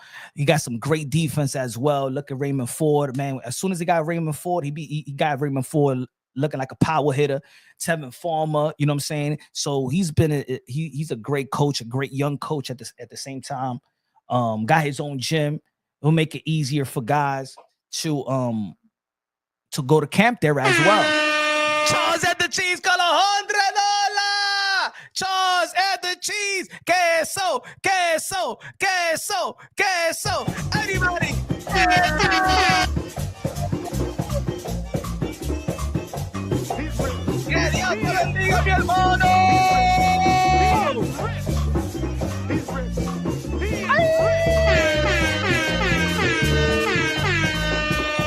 DJ Camelo, Alex Sensation. Págame la música. Charles at the cheese. Charles Queso says, yo, for Bud to win, he has to be so incredible. More than incredible Hulk. He got to be the whole Avengers put together, man. He got to be Iron Man, Hulk, even Wonder Woman. He got to be Wonder Woman too.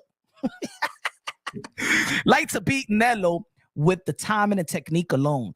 Like Bivol outworked him and was big, so he could take the shots of Floyd, beat him with the speed. Bud would have to intercept Canelo on some super punch or shit crazy. Look, that's one thing. Look, Canelo Alvarez is gonna make you fight. Like I like the footwork of Bud Crawford, but the footwork of Bud Crawford I don't think it's gonna get away from Canelo Alvarez. Canelo Alvarez, I like again, has fought every style in the book. Has fought the Russian, the Puerto Rican, the Cuban, the Asian, the black skill fighter, the white skill fighter, the white brawler, the black brawler. He's fought every style at the highest level in the respective division. And nobody seemed to get away from him. If Jermell Charlo footwork he couldn't get away from him like that. You know what I'm saying? It's going to be a time where Bud Crawford's going to have to stand there with Canelo Alvarez, and let's see if he can take the type of shots, because I know for sure that Canelo Alvarez is going to take his shot real good. If he takes it, if Bud Crawford, you know what I'm saying, stagger Canelo Alvarez, I'm going to be snack. I'm sorry. I'm going to be, I don't know. But ladies and gentlemen, it's been a great live, man.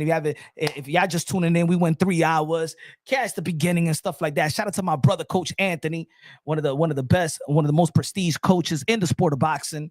Go subscribe to his YouTube, his IG. If y'all want to learn more boxing, he does online classes as well. If you in the tri-state area, go seek him. Go to his gym. It's a new beautiful gym, beautiful gym, man.